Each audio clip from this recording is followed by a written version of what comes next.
Is now when I take my shirt off. Yeah. Right now. Yeah. So we are live. So yeah, welcome to the stream, guys.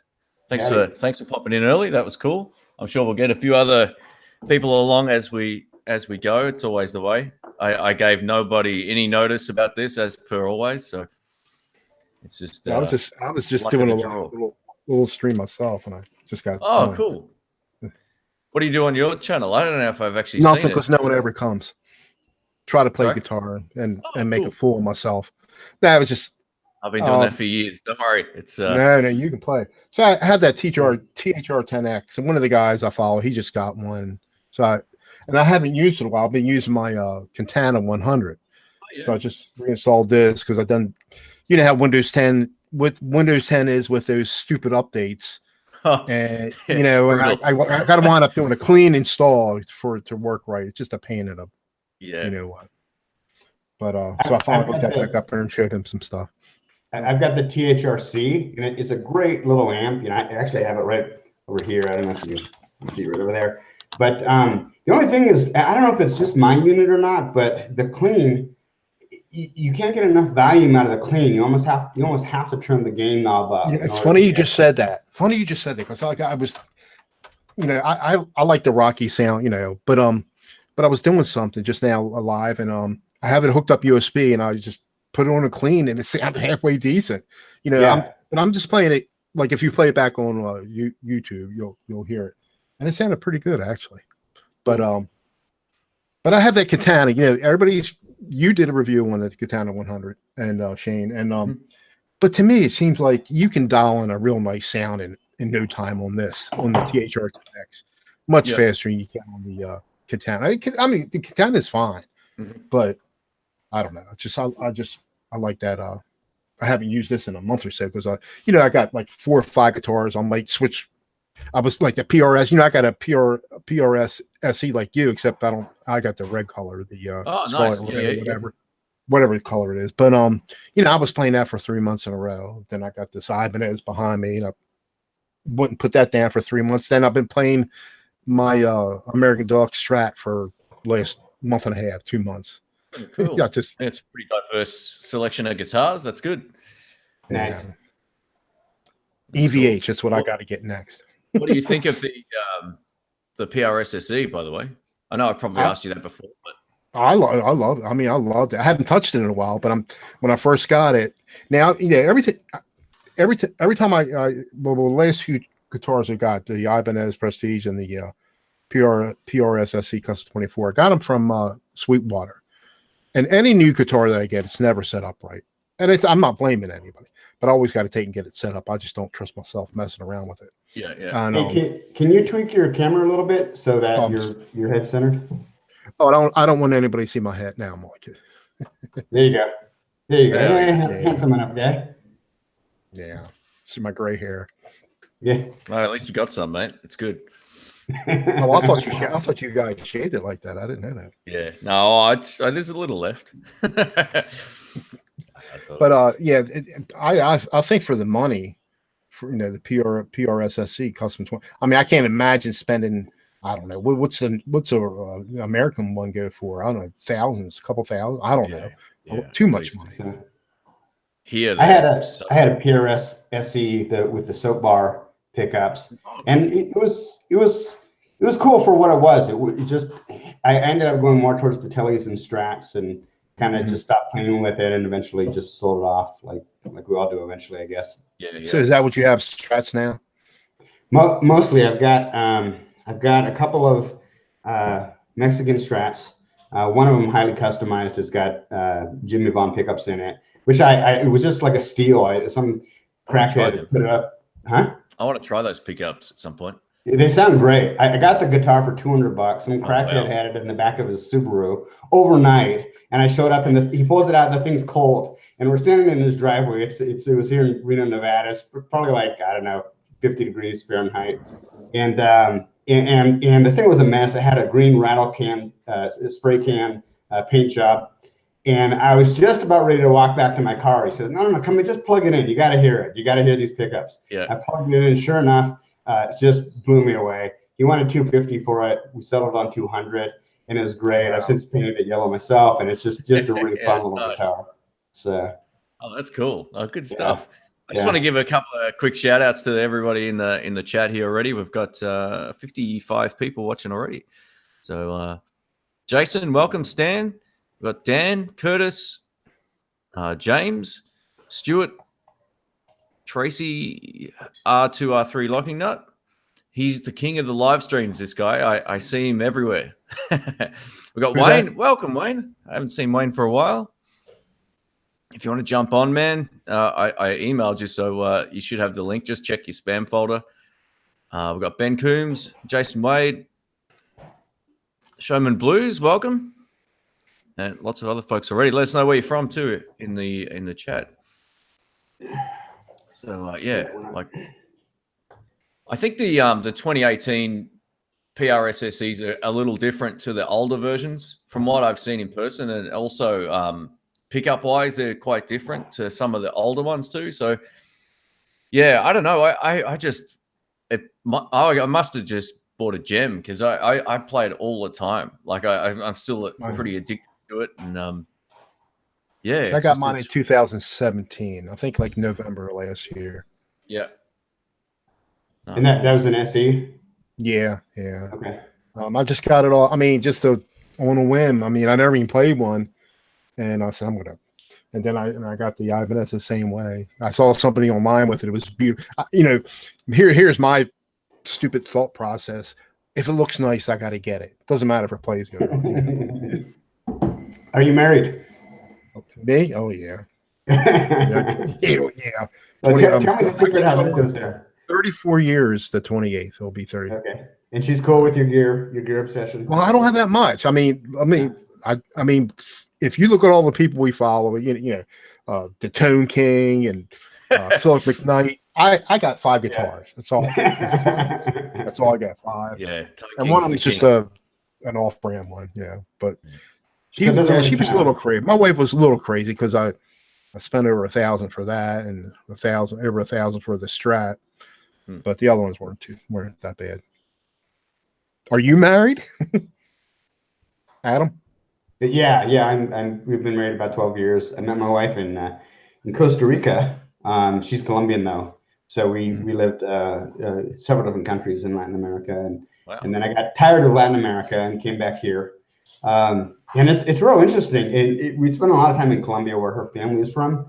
And the music scene down there, there's a lot of really, really great musicians. I mean, phenomenal musicians. But I was kind of excited to go into some of the music stores to check out the gear, and most of the gear was really kind of just cheap Chinese import junk. It wasn't really the quality of stuff you could find here in the States. So, yeah. Have either of you guys got your hands on that new PRS, the Strat that they made for John Mayer?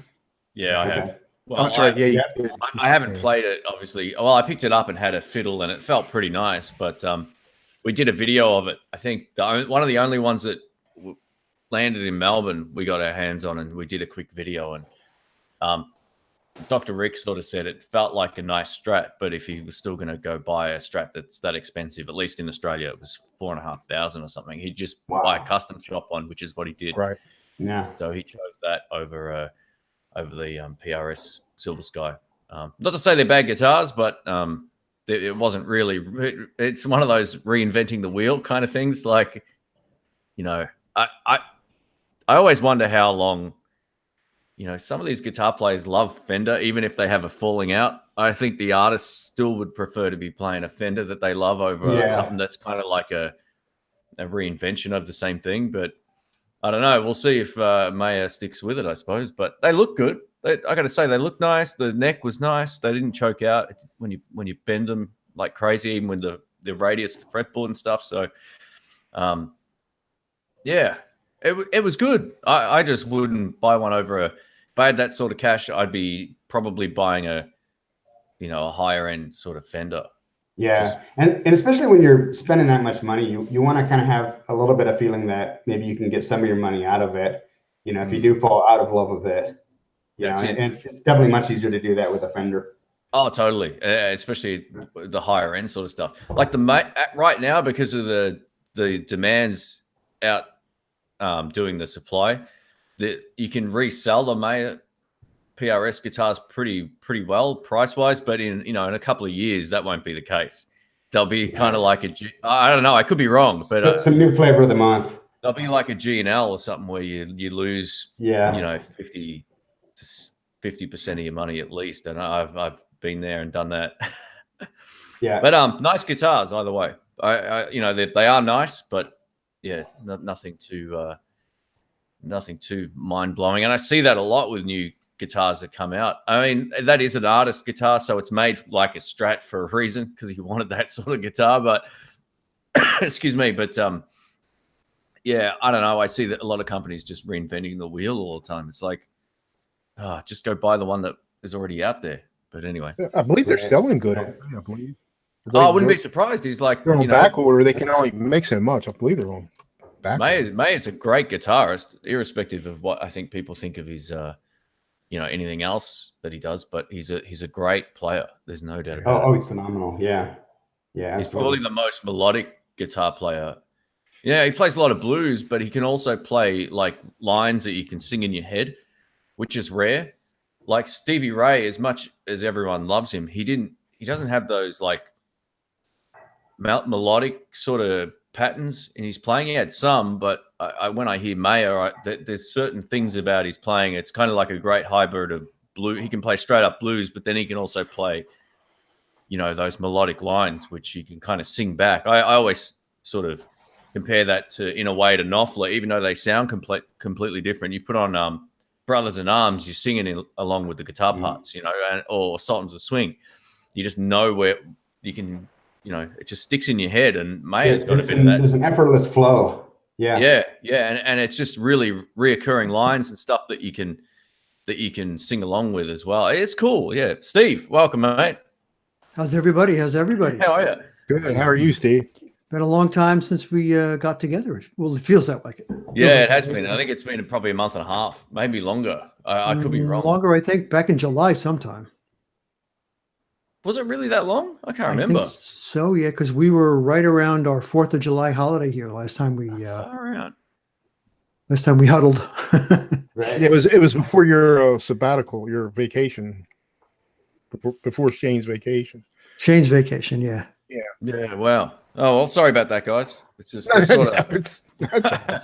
That's okay. We still love you. Don't worry. Sometimes I don't get enough sort of like I try to schedule them when I think it's a good time for them as well. And other times my body clock's been so out over the last couple of weeks too, since I got back. I'm still really tired now. You can probably tell. I'm just not really on the ball with getting up on time. But today I was up. I was like, all right, I'm going to get this done. I was going to try and do it a couple of weeks ago or last week, and it wasn't going to happen, unfortunately. But Terry, welcome, man. There's Terry. Hello. Hi, Terry and Ben. Hello. Ben. There's Ben. How you doing, Ben? Hey, Ben. How are you? Well. Doing well, Shane. Copycat. All right. I'm going to have to turn up, I think, Ben's mic, possibly. Just say something again. Might be using the webcam. Check 1, 2, 1, 2. Yeah, I'll crank him up a bit. 1, there 2. we go.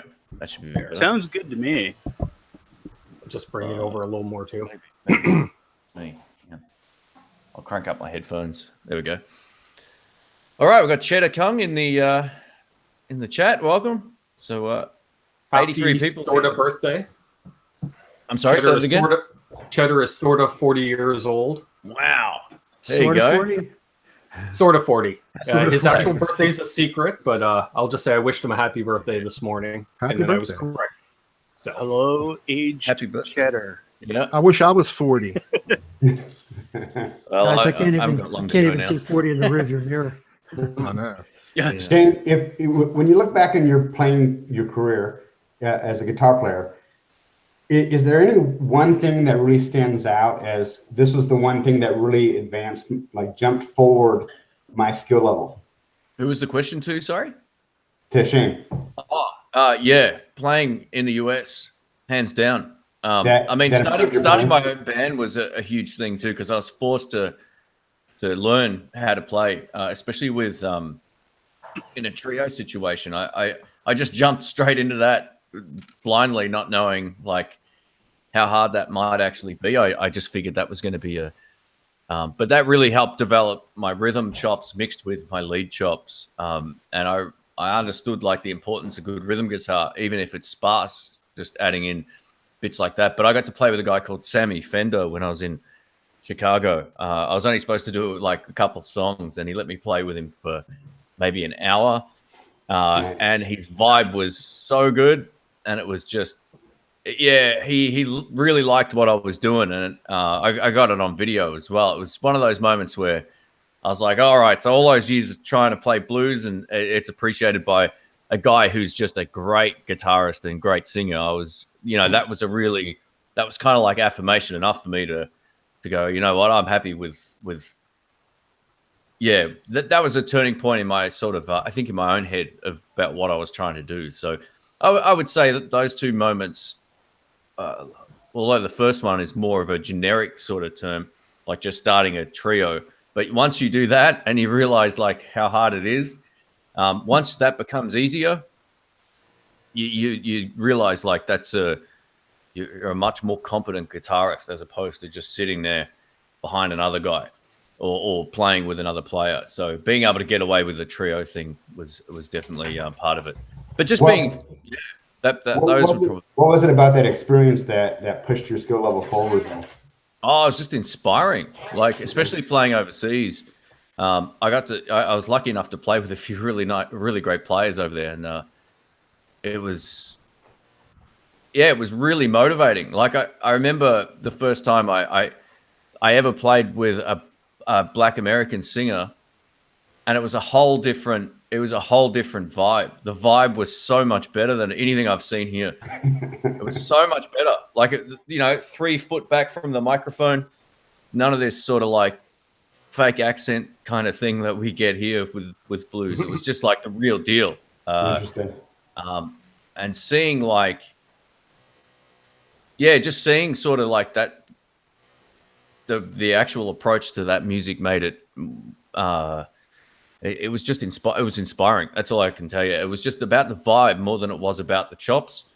And it was good to sort of be able to just get into a situation like that and play and kind of not overdo it. No, like he just kept throwing me solo after solo. I was like, oh man, I'm running out of ideas, and it was, and then he'd just hit one note and he'd sting it for 5 seconds. I was like, oh God, this guy's great. Like it was a whole different approach. It wasn't like everyone was out to sort of outplay each other. It was just like these songs. And the funny thing is, I hear these songs at the jams all the time in Melbourne here, and I'm not often. I'm like, oh, here we go again. But when they're done great, they're amazing. So it was like he took these songs that I would consider to be kind of dull. I've heard them a million times, done badly, right? But they were done extremely well with the best vibe I've ever seen. And if you scroll back on like 10 years on my YouTube channel, just type in Sammy Fender, a video will come up of us jamming. It was just one section of it. And that was back when I had long hair and all that kind of stuff. And dude was great, man, a great band. And it was good fun. We were playing at this bowling alley. I think it was a bowling alley. The middle of it cost me $120 to get out there by a cab. And I couldn't believe how far it was. I got a taxi from Chicago to almost Milwaukee. Oh, Wow. that's why it cost It was 120. right out there. Yeah. It was something like that. Anyway, it's like so far. It took over an hour and 20 minutes. Shane, how many different states have you been in America? That's a good question. I'm not exactly sure. I should probably work that out at some point. I think you've been in more. I've never been out of the country. I'm born right here, and I think you've been in more states than I have. And you live on the other side of the world. Yeah, I've been pretty lucky with that. I've probably been to 20, maybe. Wow. Yeah, a lot more than me. Most of the East Coast, Texas, quite a lot of like around. Did you ever top. make Maryland? Did you ever make that? Maryland? No, I don't think I did. No. Small state, anyway. Yeah, I went to. Where's that exactly? Sorry, I'm just trying to get It's my bearings. between just below Pennsylvania. Oh yeah, It's okay. a very small state, and I've we're like 40 miles from Washington D.C. Okay, yeah, no, that's there in Well- New York, and that I've never been up. That's right there. I've been to Boston. I've been to, Pennsylvania. I went to, Mhm.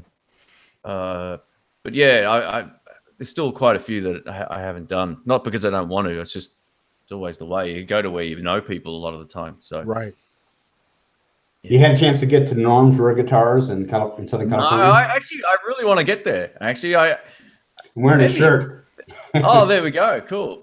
Yeah, he seems like a pretty sort of unique character, and I really love the videos that I've watched from time to time. Are the ones when Sylvester Stallone's brother goes in there. Yeah. Yeah. Man, what Right. he's a character Yeah. and a half. That guy. Even the guy they have working at the front desk, I think his name's Mark, the kind of bald, dark-skinned guy. He's a player. I mean, he's a really excellent player. Yeah, these guys will be, they're around great guitars all day. You'd have to have stuff that could play too, because there's always those guys that just come in and go, here, you play it, sort of thing as well. So, Yeah. yeah, he's killing it, man. Norm's rare guitar, no doubt about it. Yeah. Well, he's been at it a long time, right? So Oh yeah, he got, in my understanding, one of his first celebrity clients was Robbie Robertson. Oh, okay. So it goes back that far. Yeah, he's been doing it Yeah. since the 60s, right? Late 60s, early 70s, right around there. Yeah, he was a And keyboard Robbie- player. He had a band in Somebody Florida. else over. Yeah. He must have a fortune tied up in all the guitars he has. Oh, yeah. Well, supposedly, someone I know, I think it was someone I know from a shop here, said he saw him at NAMM, and there's two guitars that are like $30,000 each, and he'll go, "I'll give you 40 for both, or 45 grand." He writes a check and done. It's just that easy. So he's right into it, man. He buys as much stuff as he can. I hear a lot of people are actually from Japan are going to the US guitar shows and just exporting stuff back or importing it back home. And there's some huge collectors over there now. They started that even as early as the 80s when all the American guitarists wanted, an Ibanez or a Kramer, flashy. The Japanese were over here because they loved rock and roll, so they were picking up classic Strats, for pennies on the dollar because nobody wanted them. Guys were taking Strats into Guitar Center saying, "Hey, can you put a Floyd Rose on this and wedge a humbucker in it?" And they're like, "Well, we'll trade you your 64 Strat for this RG 550." It's done. Yeah. Actually, that would be kind of interesting and funny to actually import an exported, whatchamacallit. Like to buy it back. Don't Yeah, know like, what- like it got imported into Japan, a US made guitar, and then you're exporting it back into North America. I'm sure that happens a lot, actually. I wouldn't be surprised. A lot of doctors and lawyers will just go shopping online and just send stuff over to their, over to the head office or something. Crazy. Well, it's like some of the biggest stores you see on Reverb are based in Japan. Yeah. Yeah, that's one thing I don't use a whole lot of, actually, is Reverb. I guess because the Australian market with it is so small, it's just I never think to check it. I just use it as a price check tool. Yeah. If you got this many for sale at this price and you see this many sold at this price, you know what the guitar you're looking at is going to be worth. Well, the reality is actually where Sheen is. If it's especially like Asian produced stuff, still is going to end up being closer for him anyways. So compared to us, like if I wanted an Edwards or a Burnsy or whatever, like Ben was saying, there's one exporter there that will ship you a $500 to $700 used one, but you're still looking at about $200 extra in like shipping fees. Ouch. Yeah. Yeah, I could buy those Japanese guitars any day of the week here. They're everywhere. Yeah. And they're dirt cheap too, especially used. Like, Well, it makes sense. Just- Shipping wise, right? yeah. Like it's got to cost Yep. such a fraction just to fill a shipping container and send it from Japan to Australia. Dirty deeds done dirt cheap.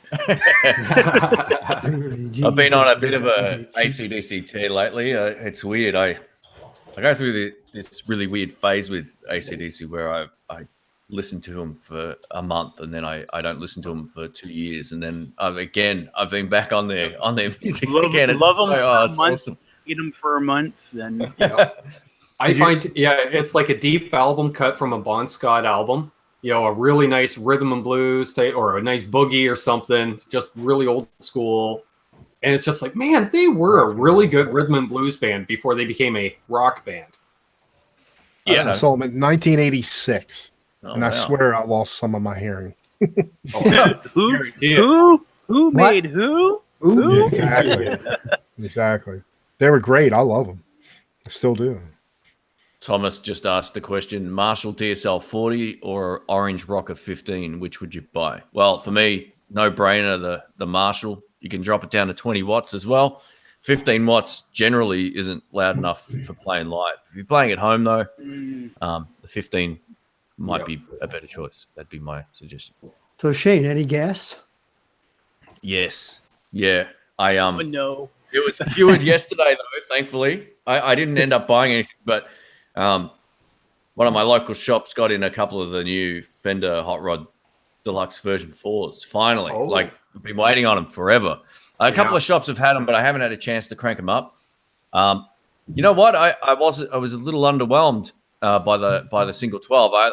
It was great, but it wasn't as good as the DeVille, which was the one that really blew my mind. But it's just way too heavy. But the funny thing is, after that, I plugged into the new Vox AC30 single 12. It's not a C1. It's an S1. I think it's called Vox AC30 S1.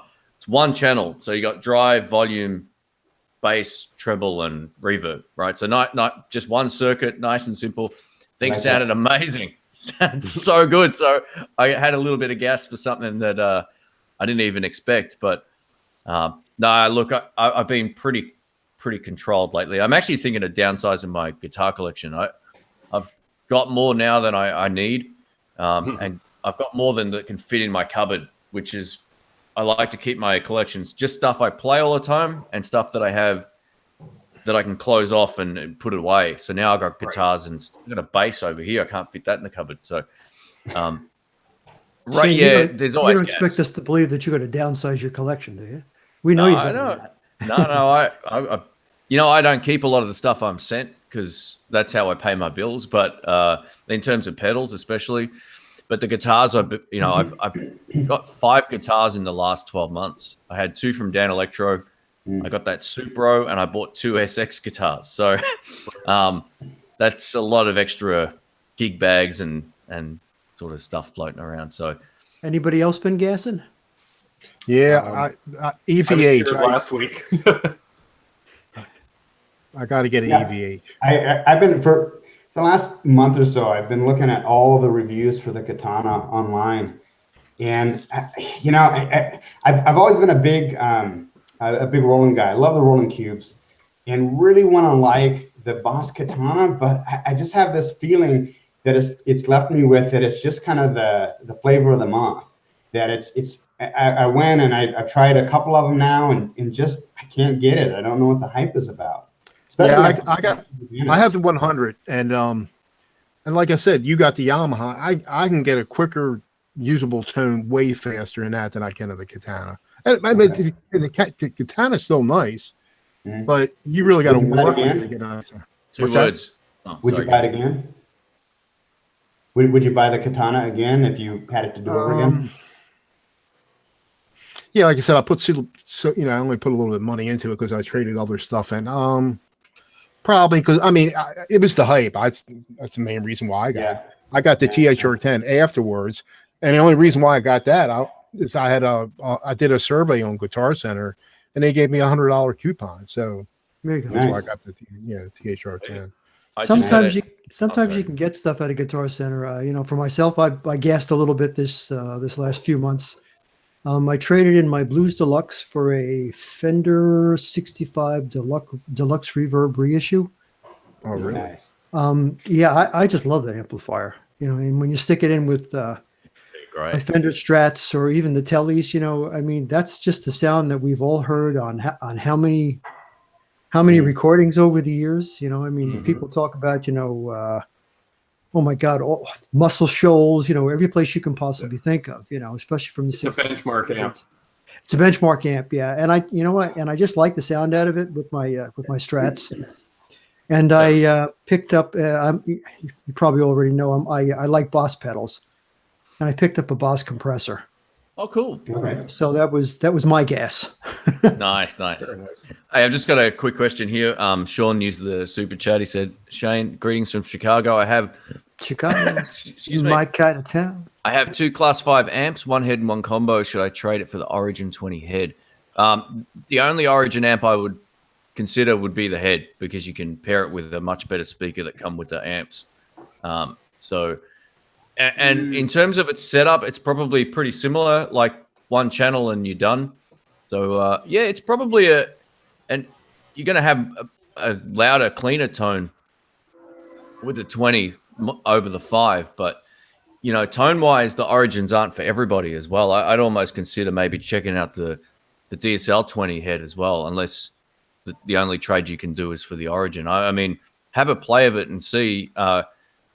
The 20 will be way more versatile than the 5. That's my 2 cents. The 5s are great, but yeah, they're obviously not a high headroom sort of amp. So Yeah, that's what I was going to say. That Class 5, like I was saying before, has such positive reviews compared to the Origins. Yeah. So, I mean, the Origins might be weren't best for to me at stick all. with it. Yeah. I always say, everyone who's asked me amp questions in terms of should I get this or that, I always say try it, because everyone told me, go buy an Origin. Why did you buy the DSL? And then when I played the Origin, I thought, I'm glad I bought the DSL. So, it's all personal choice. There's no right or wrong. But in terms of what Adam was asking before about the amps, 2 words, mate. Peavey Bandit. Done. Plug it in and play. You don't have to worry about hooking it up to a computer. And I think that's sounds so good. to get the most of out of the Katanas. Generally, you're going to have to hook them up to a computer and then fiddle through the Tone Studio. Yeah, all that sort of stuff. And that doesn't always work well for everybody as well. So, but once you got those sort of saved, they're good, and sort of sorted out. But yeah, look, I get this question a lot between the Blues Cubes and the Bandits. I'm like, I've played them both at loud volumes, and there's not a lot in it. And the Peavey's probably a much cheaper amp used. So The Peavey's throw. For a solid state amp, they throw. oh man, it's awesome. That's the problem Well- with most, non-tube.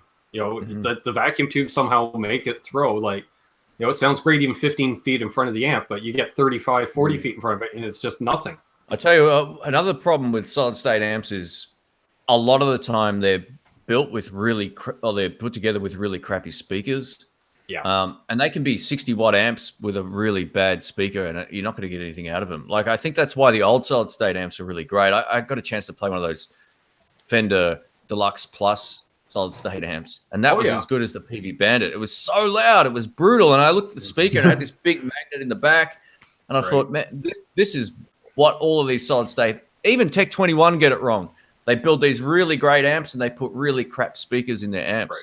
And I've owned them as well. And it sounds awesome when you're in the shop, and then you get it out live and it's lost. Put it into a better cab or a speaker box, and it totally transforms the amp. And yeah, Peavey got it right. They knew, like, we need to put a half decent speaker in here. So anyway, we've got someone new here too. Austin, how are you? What's up? How are you, Hey, man? Where are you Austin. from? You say, Austin? I am from South Florida. Oh, there we go. Cool. Nice. My old stomping ground. No. Been to Florida a lot. That's cool. Awesome stuff. Yeah. Tell us a bit about yourself, mate. You a lefty as well by your profile photo, possibly.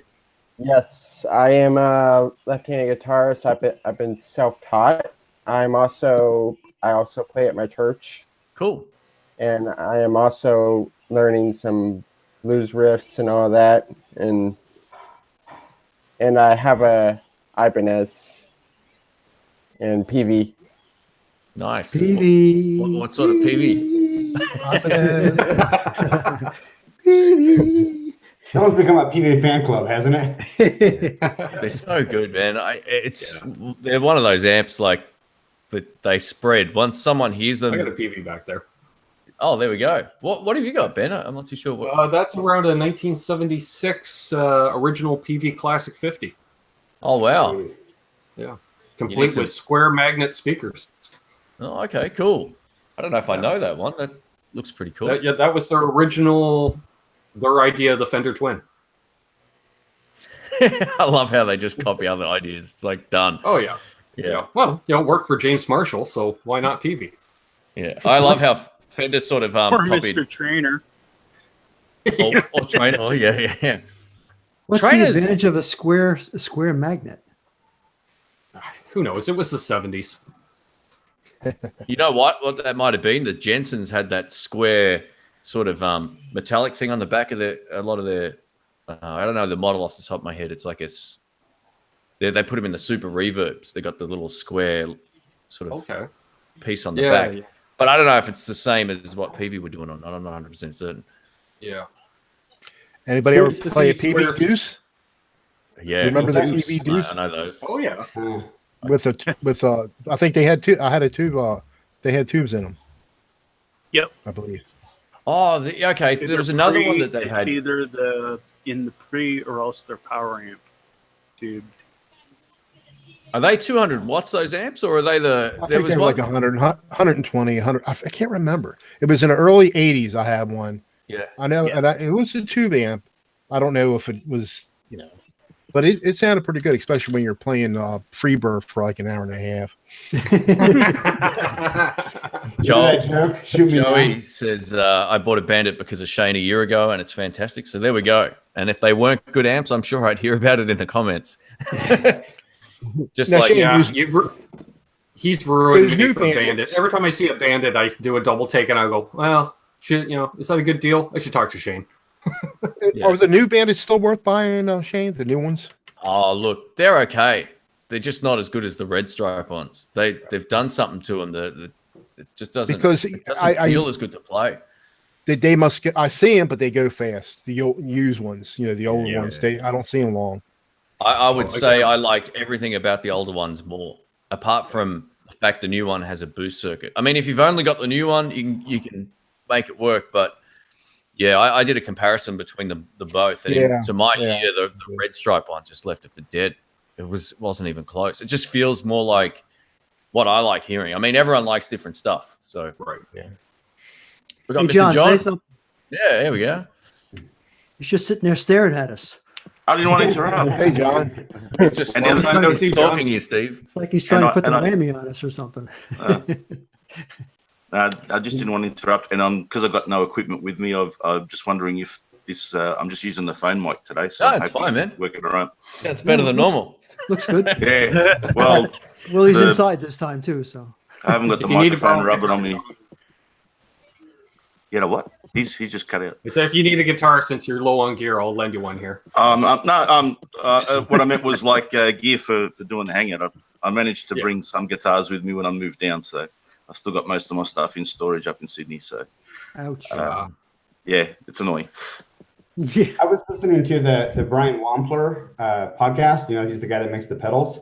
Yeah. And one of the episodes, he was talking about this article. I guess it was written by some anonymous guy and had been floating around the gear pages a lot. And the article was called something like the Gomer, the Goose, the Middleman, the Idol Maker, and something else. And the whole crux of the article was about this guy. Has anybody here read that article? Do you guys know what I'm talking about? Not yet. It was about a guy who was really into building amps and pedals just for kicks. And he'd go into his local guitar store and start talking to the guy who worked on the amps there. And lo and behold, after a couple of years, the guy who built the amps and the pedals for that store started taking on this reputation as to having these magical attributes. Like he had lost his high frequency hearing, and this allowed him to make amps and pedals that were just amazing. And suddenly the industry was going crazy for him. You remember when certain pedals cost like, I don't know, $500, $600, $700 and upwards. And what the guy who wrote the article did was somehow he got his hands on one and he opened it up and he found that on the inside, they were basically just your standard tube screamer circuits, right? And, and the whole thing was just this hype that had been built up, and he was just copying stuff that had already been done. But because it had a flashy case, that was painted real pretty. And I think I know the pedal you're talking about. Actually, it's called a Landgraf overdrive pedal. Was it? Okay. I think that's the one. Yeah, they sold for they're hundreds and hundreds of dollars, and they got this hand painted little box, and each one's different to the next the way that it's been painted, but the inside's basically bog standard tube screamer. I could be wrong, but I know Dr. Rick, my friend, bought one of those, and then when we put it up against the tube screamer, it was like, oh, so it's the same thing. Yeah. But there's only so many circuits. I think it's so cool about the blind test, that you do with the different amps and pedals and stuff, is that when you don't know which one's which, half the time, like the Peavey Bandit versus some of the other ones you've done, it's just, man, it's so good. And if you didn't know it was a Peavey, you just assume it was the higher priced amp. Yeah, a lot of guitarists they're very visual, and they like the bragging rights of the more expensive stuff. And I think a lot of people can assume they can hear the difference, but if you're not an engineer, like if you're not doing music production, it's pretty tough to tell. And even in the room, sometimes, like when Rick and I did the Mustang versus the Eric Clapton Tremolux or whatever the amp was, that little Eric Clapton signature model, he couldn't hear the difference. He was in the room. He had no idea which was which. We had him that close. So that's pretty cool. And he's a huge brand snob, like he's an admitted brand snob, and he was like, that's crazy. Like it completely shocked him. And he hates solid state amps, right? Like he'll, jokingly, he always hangs it on anyone with a solid state amp. But the funny thing is, he's on the Peavey website for doing a shootout with a Peavey and one of his $3,000 amps, and they sounded pretty much exactly the same. So I was like, yeah, there we go. That's how hilarious. Yeah, nice. That's very nice. It's funny when you mentioned the Clapton amp, because when my foray into picking up the DRRI, what had gotten me down to Guitar Center was I walked in one day and they had a used Clapton Tremolux, Twinilux. Oh, twin, yeah, okay. And I was like, oh man, I practically drooled all over the thing, But it had a price on it of like $2,700, $2,800 US. Yeah, wow. It was pretty pricey, which is damn close to what it was probably new. It looked like it was in really nice shape. And the fellow who's the salesman, who has become a friend of mine just because I've been down there a number of times, said it's in good shape. And I actually said, look, put it aside for me, because I'm a Clapton fan. Like who isn't, right? Mm-hmm. And when is the next time you're ever going to see another one of these floating around, used in good shape? So I was like, I just got to have that thing. But I came home and I started having buyer's remorse over it. And I'm like, you know what? First of all, this is way too much amplifier for me, because I don't play out. I wouldn't be terribly worried about the weight of it, because for me, I would take it home, I'd put it in my family room, which is probably where it would live, into the next millennia. So the weight wasn't a thing, but I kept on looking at the price of it, and then on top of it, because it was a used amplifier, whatever warranty you get on it is, it's like a Cinderella Liberty kind of thing. It's like it like ends at midnight, and that's the end of it. So I was like, you know what, this thing could be pretty expensive to repair, and God knows, not that I thought it was in bad shape, but stuff happens.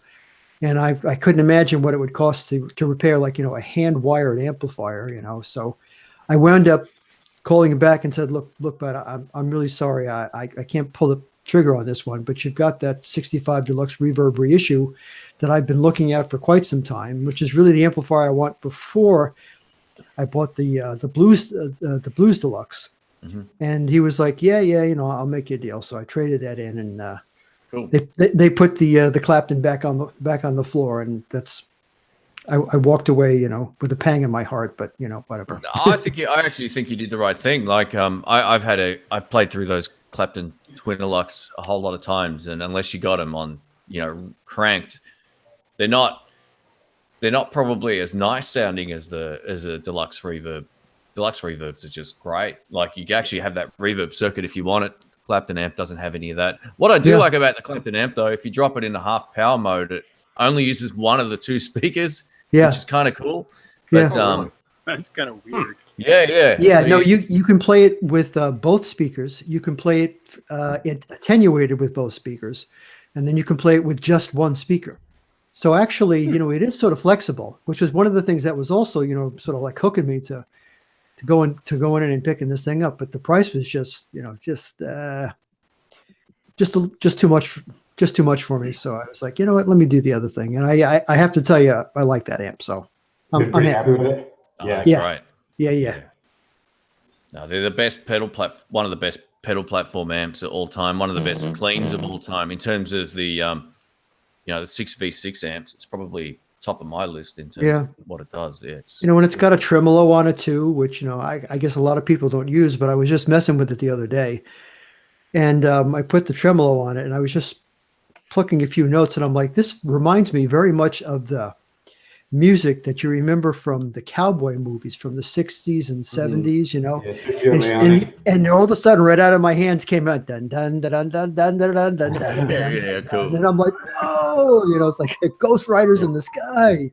A nice fast tremolo for all that stuff, and then you slow down the trem and you're playing all those teenage ballads from the late 50s, early 60s. Yeah, exactly. Yeah.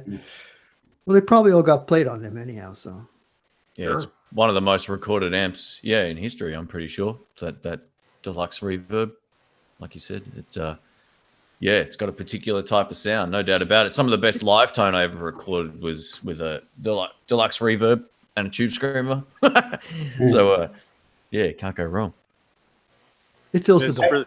One of the best videos I think you've ever done was the one, I think you were in San Francisco, and the guy who owned the shop or something threw you like $100 amp and a $100 Epiphone Les Paul, and you ended up making it just sound phenomenal. I mean, just incredible. And one of the problems for me with a lot of review videos is that Shen can make a tin can with a piece of cat gut. I don't know about that. Sound amazing. So it's difficult sometimes to know exactly, well, how much is the gear and how much is just that he's an amazing player. And then you start to question yourself when you see him take a $100 amp and a $100 Les Paul, and even that sounds great. And you start thinking to yourself, maybe I just need to practice more rather than buy another amp. It's a combination of knowing what you want to hear and making the most out of whatever you got in front of you as well. Like, I don't think Epiphones are bad guitars, and that $40 or $50 Fender Deluxe Plus, I think he picked it up for $60 or something. It was a solid state amp, and it was great. So I had a good starting platform. Like, for me, all I need on that is a bit of overdrive, and I'm laughing. And I had a $200 overdrive in the mix, but that particular setup is fine. Like, and I hear this at the jam all the time. Like, a guy will have a really great amp, a really great guitar, and he sounds terrible. And then one of my friends will get on that same rig and it sounds amazing. Like nothing's been touched and it sounds like a completely different rig. So I think a huge part of it is how you attack the strings with your picking hand. And also playing dynamically is a huge part of sounding good. I don't think it's necessarily like how fast you can play thing. It's more about having some notes that are smooth and calm and mixed in with notes that are where you actually play with a bit more attack. And also how you just hit the string is a huge part of it as well. I mean, a combination of that mixed with, having ideas that sort of can translate as well. But yeah, I really like, I played my SX guitars out a whole lot, and we got a question about that as well. I'll get to in a sec, but it makes no difference. I play my SX guitars through any of my amps, and it sounds like the same tone I get with anything I've got. It makes no difference. It's like, which guitar is more fun to play in the end? That's how I look at it. And when people say like, oh, why don't you buy a US PRS? I'm like, I don't need one. It's not going to make me sound any different. It's just the bragging right of owning one might be kind of cool, but it's not going to change my tone. I know how to get my tone. I know how to get my sound, and I'm in a bit of a different position. Like, even before I was doing YouTube and while I was doing YouTube, sort of just as something for fun, I was buying and selling amps like nobody's business. So I've learned how to kind of just plug into anything and kind of make it work. There's a few exceptions of amps that I've never been able to get a good sound out of, but when I bought that Marshall, the first night I had it out, I wasn't happy with it as I thought. And by the second set, I had it dialed in, and I was like, "Oh, this is awesome." So it's just an experience thing and knowing what you want to hear in your head, and then trying just to dial that in. I think that, and the safest way, and this is why I love the Peaveys. If you've got your favorite pedal, plug it into that, and you get exactly the same tone you would pretty much through anything. So, it just does. It comes down to the playing, but the guitar has to feel good to play, and obviously, if it's mechanically working okay, then you're in business. But I almost don't think it matters anymore. Like, you get to a point where you can pull a Squire off the wall and play it, and it sounds fine. As long as it plays okay, then I'm happy to use it. I think that brings us back full circle to what we sort of alluded to, you know, all of us at any given time. The music is in the hands, in your head, in your heart. Exactly. Yes. No, absolutely. I agree with that. The key is just fun. I think Shane's a perfect example of that. And you know who Guitar Max is? He does a lot of reviews on cheap stuff, and he's a metal player, and everything he touches sounds good. And you know who I'm talking about, Terry. He's real good. Guitar Max.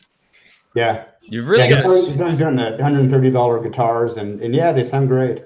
You've really got to sit there for a few months at one point, and that whole woodshedding thing was great for me. I got away from the jams and I got away from playing for a while, and just sat at home and tried to like really nail attack and feel and vibrato, and I really just and it escalated my playing so much, trying to play like the things I was hearing on albums, and understanding, like really critically listening to stuff and trying to replicate not licks, but just the attack and the phrasing and stuff like that. It really helped me. And then you sort of mesh it with your own ideas and stuff. But not doing that, you'll never understand like dynamic approach in your playing. And I think I see it a lot. There's either guys that play really soft all the time and never hit it hard, and there's guys that hit it hard and never play soft.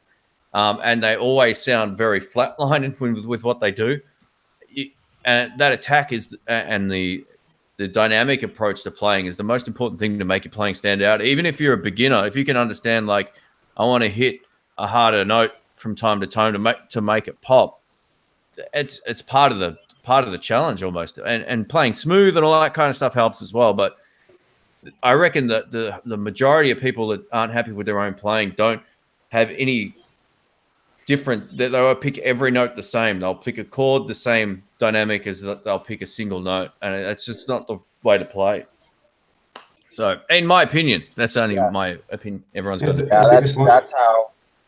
that's how I started when I first began learning guitar. Is I didn't completely know dynamics at first, but when it comes to worship music, in church, you got to know dynamics, because there's soft moments in the song, and there's like the hard hitting and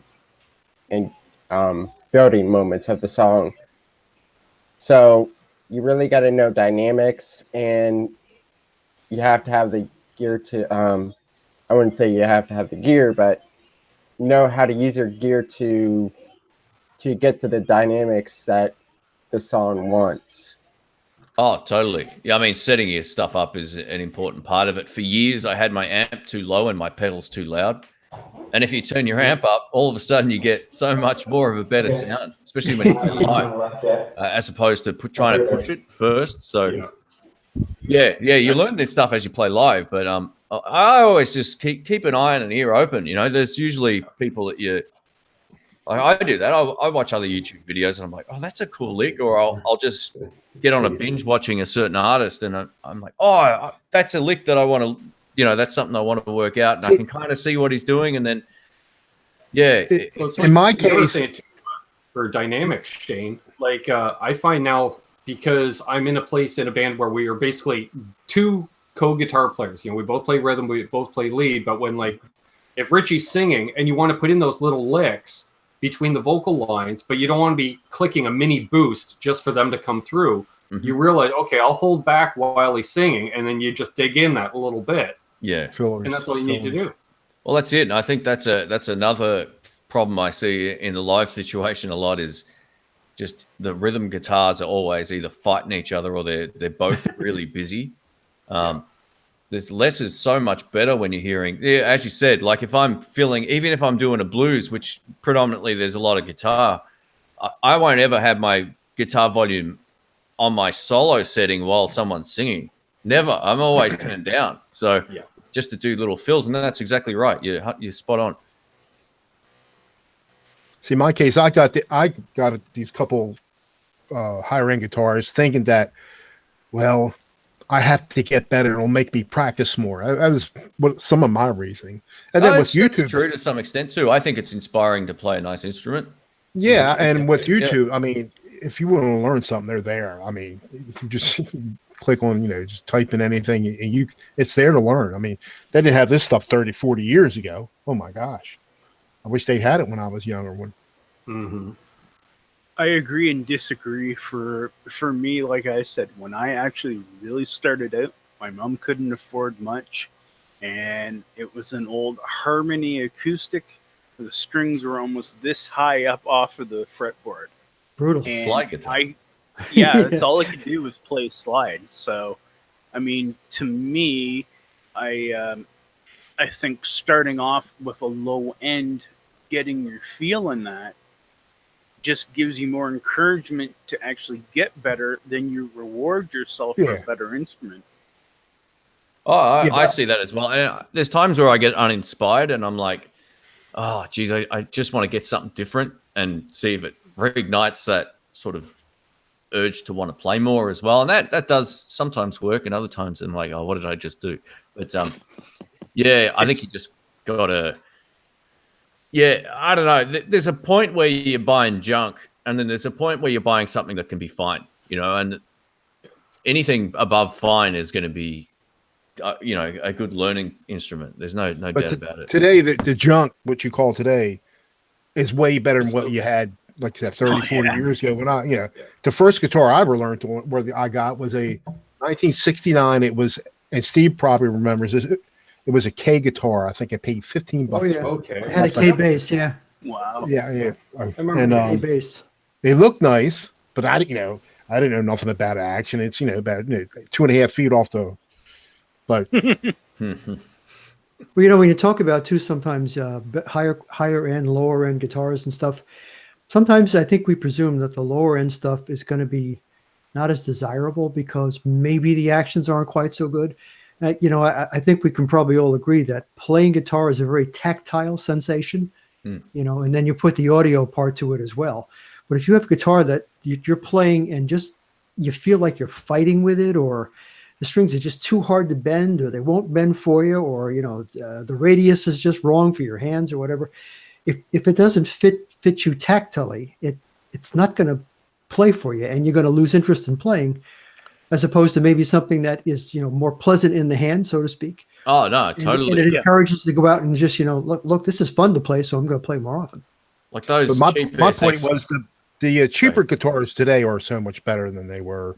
Oh, I'm sure. Big time. Way. Yeah. I could do full gigs with those SX guitars and not think twice about it, and they're the cheapest guitars I've ever purchased for myself. I was looking for them, but I don't think they sell the same ones that you had in the States. Am I right? Did I read that right? I've heard that a lot. But there's only one outlet for them. That's the thing. Yeah, is it Rondo? Yeah, It wasn't the Rondo. same as what the one you had. Yeah, the VTG series is the one that I got. And I had I was at a Cash Converters, like a used, product shop the other day, and they had the model under that, which was the standard series one. It was $80. I was like, oh, do I need another one? I was like, no, get out of here. But well, 65. Yeah, those are the ones that $5, Rondo has. right? It was super cheap, and it wasn't bad, but it was nowhere near the same quality as a finish, at least on the neck, as the one I've got. It wasn't a bad guitar, but it wasn't like they're very different visually. It's kind of like comparing an Affinity series, basic entry level Squire to the classic vibe stuff. It's great. You can have high end gear, but man, you pick up an $80 guitar and it plays decent. It's really hard to not walk out the door with it. Oh yeah, absolutely. Yeah. Because you're like, it's $80. Yeah. If I And lived in that's the how the States Squire and I was Infinity right-handed, stuff is right now. Is like it's like around $100 in North America, and you pick it up, and there's almost literally nothing wrong with it. no, that's Have you it. Like priced an especially if you Infinity, compare that Barry? to Have you priced an Infinity lately? They're $250 new now. some of them, yeah. Oh, There the are Strats still and the some Sneaks are under. $250. Not anymore. They've all Like been when jacked Ben up. says Maybe too, they we bring need, them up. like when So- Ben but says you you go can- in there and you it's can- $80 and you gotta go home with it. And the wife says, another guitar say followed me home, hon. What can I do? I refer to like pawn shops or cash converted stuff. That's the pound for me.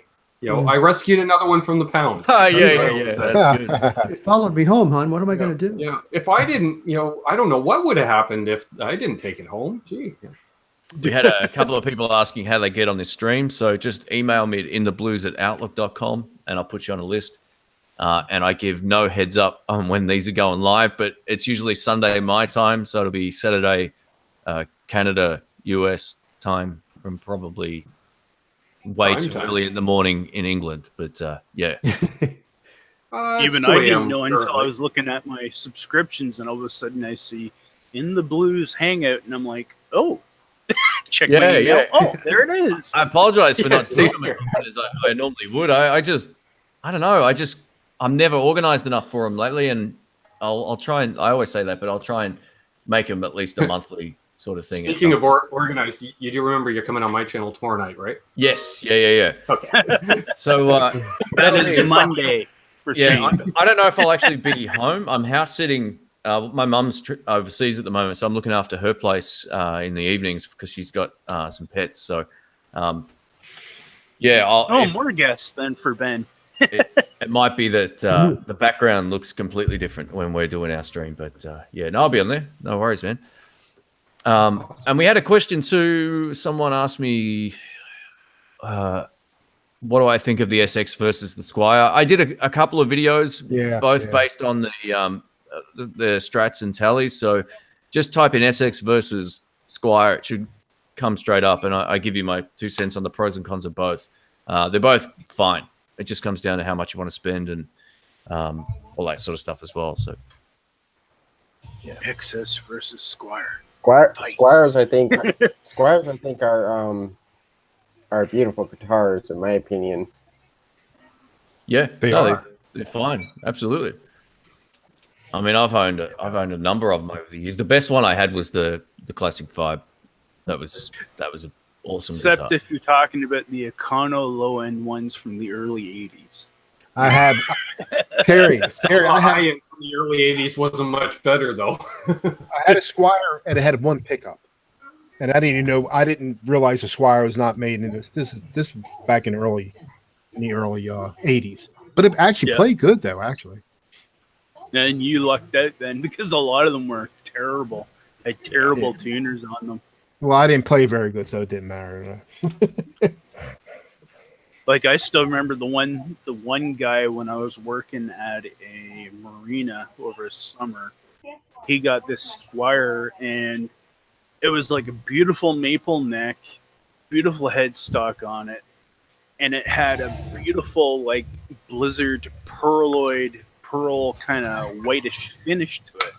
So beautiful looking guitar, but it could not stay in tune if its life depended upon it. Yeah, that sucks.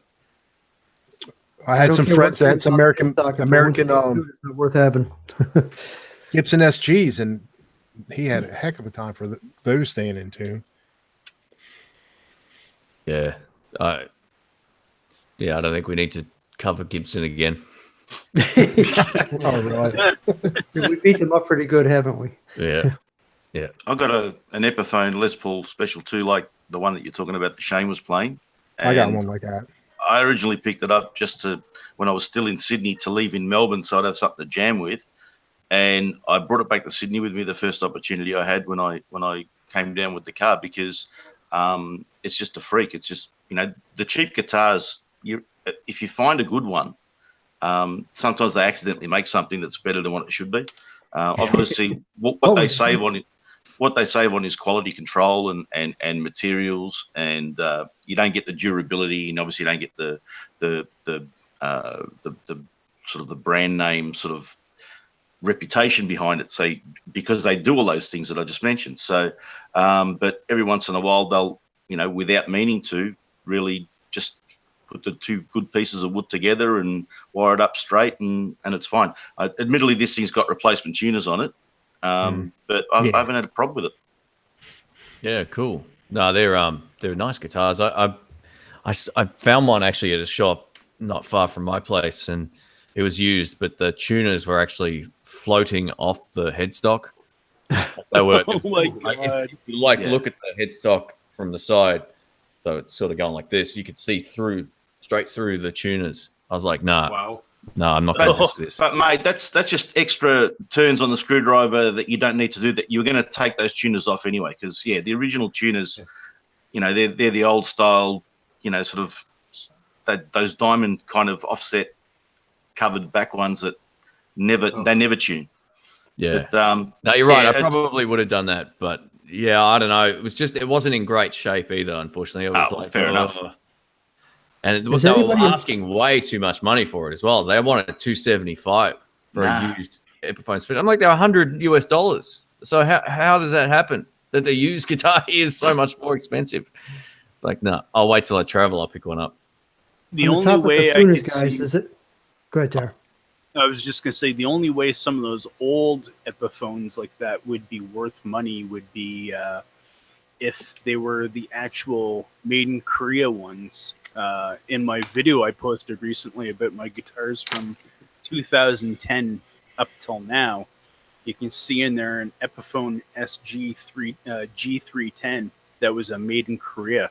And that thing was solid, like solid, well built, good tuners. And it would have been a super cheap guitar. But that guitar, I remember I got it in the trade, and I actually, once I put a different pick guard on it and fixed the pickup configuration on it and that, I actually got like 200 Canadian for the guitar. Cool. On the topic of tuners, is anybody a fan of the vintage style tuners where you put the string into it and turn it around that way? I much prefer them now. Well, I do too, Shane. Now, the question I'm asking is, does anybody have a preference for brand on them? People talk about how much of a difference tuners can make in your guitar. Whatever they put in the Fender ones are pretty good. Like they look kind of like Cluzons or whatever, but Go-Tos or something or other, yeah, or whatever. I've got vintage style on 2 of my 3 Talloys, but they're the original tuners that have been on there for 45, 50 years. So. And the 67s tuners work way better than the 71s. The quality control, they look the same, but they got a different supplier. Like there's way more play in the 71s tuners. Yeah. Well, the CVS just curious what y'all had to say. I don't know what brand are on my guitars, but it makes them changing strings a whole lot quicker too, especially taking so them much off. easier, so much easier. Done. You know, it takes a little bit of getting used to it. I think on the 2 high end strings, but you know, once you get the hang of it, you can do it in your sleep. Yeah, absolutely. Someone asked, have I had a chance to try out the new Atom Audio studio monitors? I have. I set them up a couple of days ago. The video will be up, I think, next week. Quick answer is they're really good. So just a studio nerd question there. So yeah, I was lucky enough to actually, I don't know if this is going to work, but I got the boxes on the floor right here still. So yeah, my studio monitor. Video. Sorry? Stay tuned for the video. I missed, totally went over my head. I don't think I got that joke. I said stay tuned. Tuned. Yeah. Well, there you go.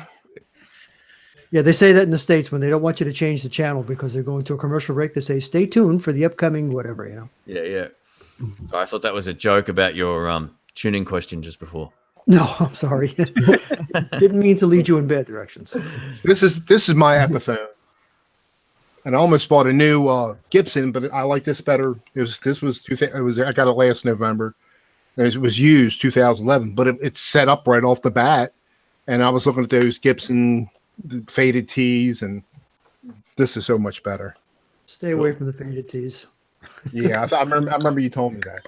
But this is good. There's nothing wrong with this, but it might be getting trade. I might sell it because I have to have an EVH candy apple red. I have to have one. Yeah. Let me ask you guys a They're question. beautiful. You got your Epiphone there. There's so much weird hate for Epiphone headstocks. I just don't get it. I reckon they look fine. Like, what do you think about the headstocks? I don't like them. Yeah? I don't. I tell you what, I forgot who did the. There's a video ad on them. These headstocks. This is better than I think the one with the Gibson. It's a little more pronounced, and this is not quite. And I forgot who did the video. And these are more prone to stay in tune and blah blah blah. I mean, I don't know. Yeah, it is a different break angle. That's true. It is. Yeah, a the different- headstock angle must Yeah, I be. am a headstock snob. I can't help it. I have an Epiphone Les Paul, but I prefer Gibson. I just never headstock. really I don't play it much. think about that stuff a whole lot, to be honest. Like, it's I Yeah. don't know. Some of the most notoriously ugly headstocks I don't reckon look that bad. You know, like a lot of people hanging on the Sir headstock. I think that looks pretty good. It just looks like an old Kramer. Yeah, and Epiphone is another one that I don't mind the look of as well. I've never really thought twice about that, and it seems like over the last 12 months, especially, I've seen more and more people talking about it. I don't know. I guess we'll ask everyone in the comments as well what you think of the headstock. Let us know. The only problem people have with the Epiphone headstock is because they want it to be a Gibson headstock. Yeah. Oh, And Yeah, I think that's what Yeah, it is, because I look down and I see a Les Paul body, and then I look up and I see a different curve in amongst the tuners. Then the end of it itself is much more rounded. Yeah. it's funny how Fender and Squier share the same designs pretty much, and Gibson and Epiphone don't. I mean, they've obviously done that to try to convince people to probably pull a trigger on the more expensive ones. They Maybe. don't, they don't want people to buy the low dates end back. ones. They were separate companies prior to being merged, and when they brought back the Epiphone brand, they kept the traditional Epiphone headstock. Yeah. Okay. Cool. Like the same thing they would have used on their last iteration, which would have been the early '60s when they were doing the casinos, like when Lennon and McCartney had to have their casinos all of a sudden. Which I don't mind an Epiphone headstock on a casino for some reason. Go figure. No, it's that's finding good the for right thing on the right thing. Yeah, I think that's what it is. Yeah, it's an Epiphone headstock on an Epiphone. Exactly. Same Sometimes thing it's- as a dot. Not a lot of sometimes it's people just complain about the dots having an epi. Sorry, go ahead. I'm sorry. Sometimes it's just a visual thing too, because I had I'm a Fender guy, and I like my Strats and Tellies, but I had gotten a Telecaster, and it had the bigger headstock the on 70s it. one. Yeah. Yeah, like the 71's the CBS era's one. And at first it didn't strike me very much, but the more I looked at it, the more it just looked wrong. I couldn't look at that guitar and see Strat. I saw something that wasn't quite what, it just looked wrong with the Fender name on it somehow or other. Yeah, I had one of You know, those as well. I know what and you I mean. wound It's up- different. I wound up trading it back in for something else. But yeah, no, it's funny that you say that, because sometimes it just doesn't look right. And that's all it takes to say that, you know what, I'm not keeping it. There is one other problem, though, when you're talking about Epiphone headstock. There is, I think, at least 2 or 3 varieties of them. Yeah, There's, you of might- course, the Gibson-shaped one. There's also the master builts that have a square paddle-esque kind of shape to them. And I think the traditional one, like that Mitch showed, I think there's actually 2 of them, like on the Sheridans and that too. I think that headstock's a teeny weeny little bit different too. I'm not 100%. I'm not 100% sure on that, but I do know there's at least 2 or 3 designs, anyways, on Epiphone headstocks. Period. Is anyone else hearing feedback or something? Yeah. Or I'm fiddling with everyone's mics, just trying to work out who it is. So if you see your volume get adjusted, that's just me trying to work that out. But Well, I'm dead quiet. I'm in a room all by myself with the door closed. it's more like it sounds like we're getting speaker playback or something. Okay. Oh, there we go. There we go. I'll stop new one. It's Mitch. We'll have to kick him. That's it. You're banned, mate. You're done. No, that's all right. That's all right. It's fine.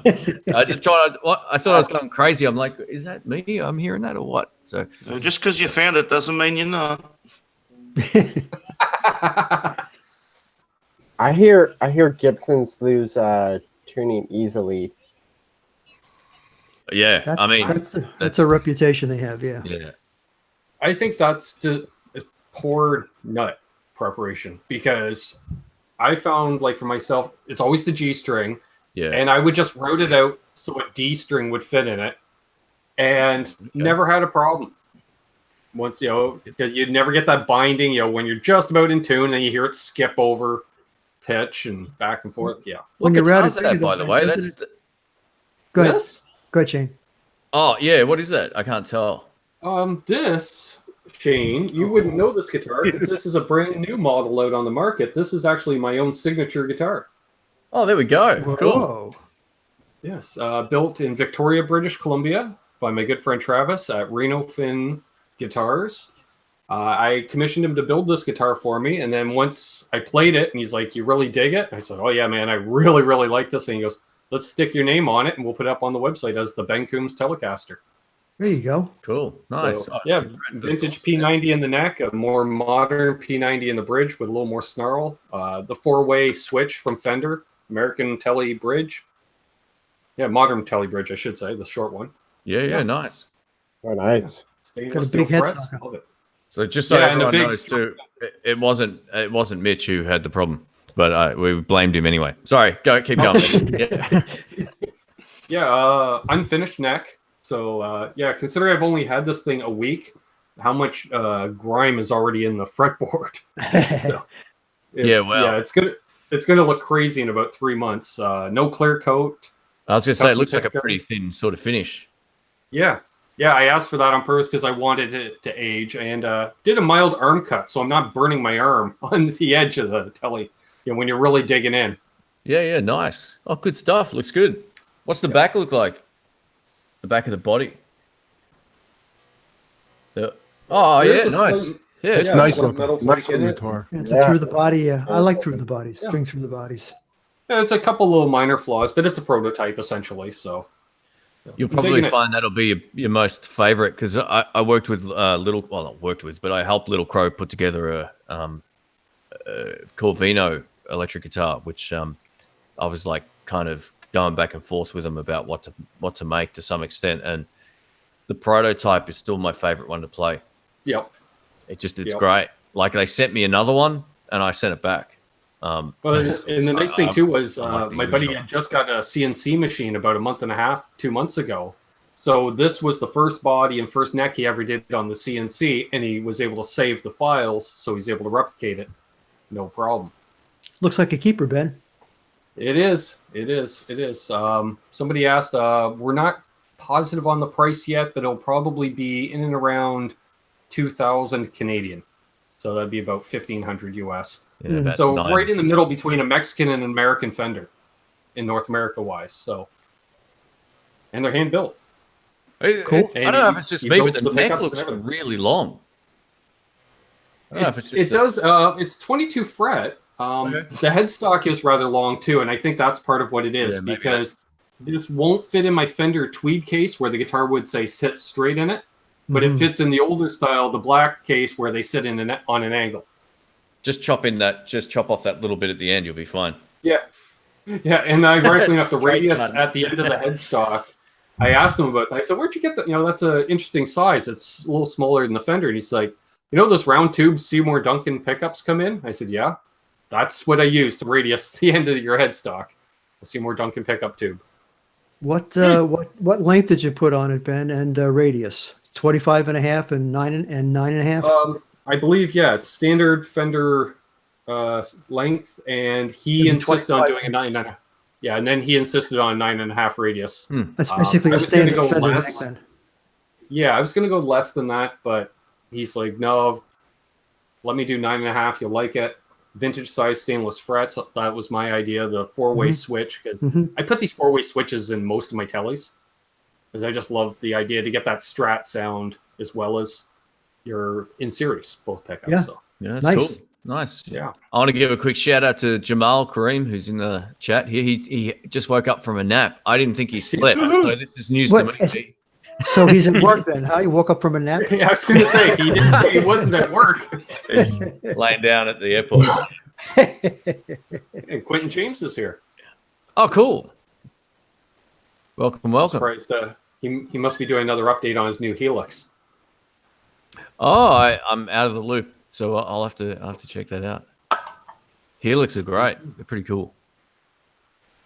Hey Shane, just as you were going on about your Little Crows before, I know that you said you changed the switch on the Raven. Yes. Yeah. What did you do there? So it had this rotator switch where it had, I think, had 4 positions, and you used to sort of have to click it like in a rotary sort of sense, like a volume pot, but it was kind of locked into 4 positions. I just found it really cumbersome playing live and trying to get from neck to bridge. You couldn't just like go click and you'd be there. It was like cluck, cluck, cluck, cluck. There was no fast way of getting there. And the in-between sounds weren't always like the perfect sound for what I like.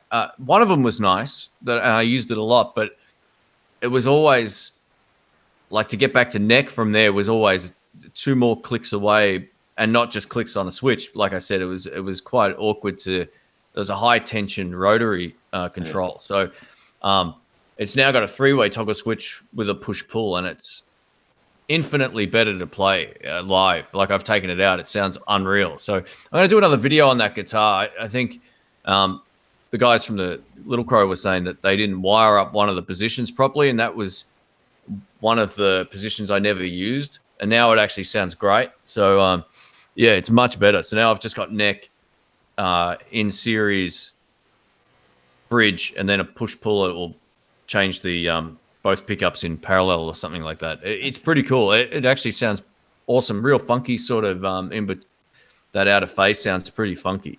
But yeah, it was more just about, for me, if I can't use it live, I won't. Yeah.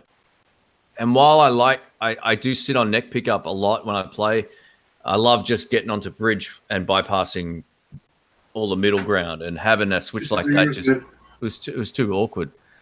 Right. And these are things you learn when you put a guitar together that's never been built. You know, you just sort of go, oh well, yeah, all right, that was a good concept idea, but if you're playing live, it's not really a very practical. And I had the exact same experience with pedals. You know, I give companies ideas, and they're like, all right, we'll send you one. I'm like, I hate how you can't just turn off this side and turn that one on. You know, it needs a quick switch. You're like, oh yeah, all right, cool. Yeah. So there's just things you learn as you use them, and that was one of those things. I just said to him, like, with pedals, when they're like, we give you this cool option, but they'll put a micro dim switch in between the knobs that there's no way you can access live. Yeah. It's like, let me kick off my shoe, and with my pinky toe, I can grab onto it. Yeah. No, exactly. And I found like some of those micro pedals are a bit like that. It's so hard to get to, and yeah, you're right. Yeah, good luck if you got big, thick fingers. Yeah, totally. I have a cramped corner of my pedal board. Oh, sorry, go ahead. Yeah, and I have a cramped corner on my pedal board with a couple of micro pedals, and one's 90 degrees to the other. And we were playing, I think, All Along the Watchtower. And I got the 3rd or 4th solo. So I thought, I'm going to go over the top. And I couldn't decide. I was going to either hit a Univibe type sound or a phaser.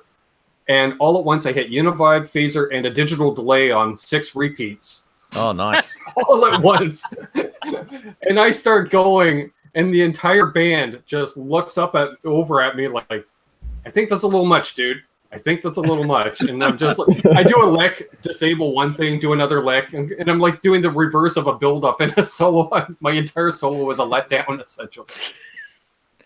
Man, that's crazy. That's crazy. All of my solos are letdowns. All the what, sorry? I said all of my solos are letdowns. I don't solo. I let other people do it. I'm happy to stay rhythm or bass. So do I. I'm a rhythm guitarist. That was me until January of last year when we formed our latest band. And normally, who was my lead player in a previous band, became our frontman as well. And he goes, dude, I can't sing and do everything. So you're going to have to pick up the slack. And the first thing he gave me was all the lead work and whipping post. Yeah. Cool. So throw It's to a the busy wolves. song. Yeah. It's a busy song. Hey guys, I'm just going to fire up my kettle and get another coffee in me. So just bear with me. I'll be back in 2 secs. So Terry, Sounds good. you're the boss, mate. All right. Feel free to boot these guys if they give you any Boss trouble. man Terry. Boss man Well, Terry. I'm gone. Teacher's pet. Teacher's pet. Or as I've been called by Ben and a few others, moderator to the stars. Ooh. Great. Can we have so- a question?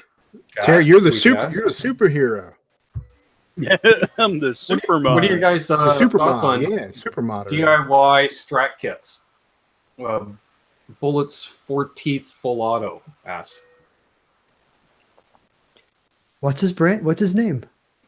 Bullets 4 teeth. Bullets for Full teeth, auto. full auto. Bullets for teeth.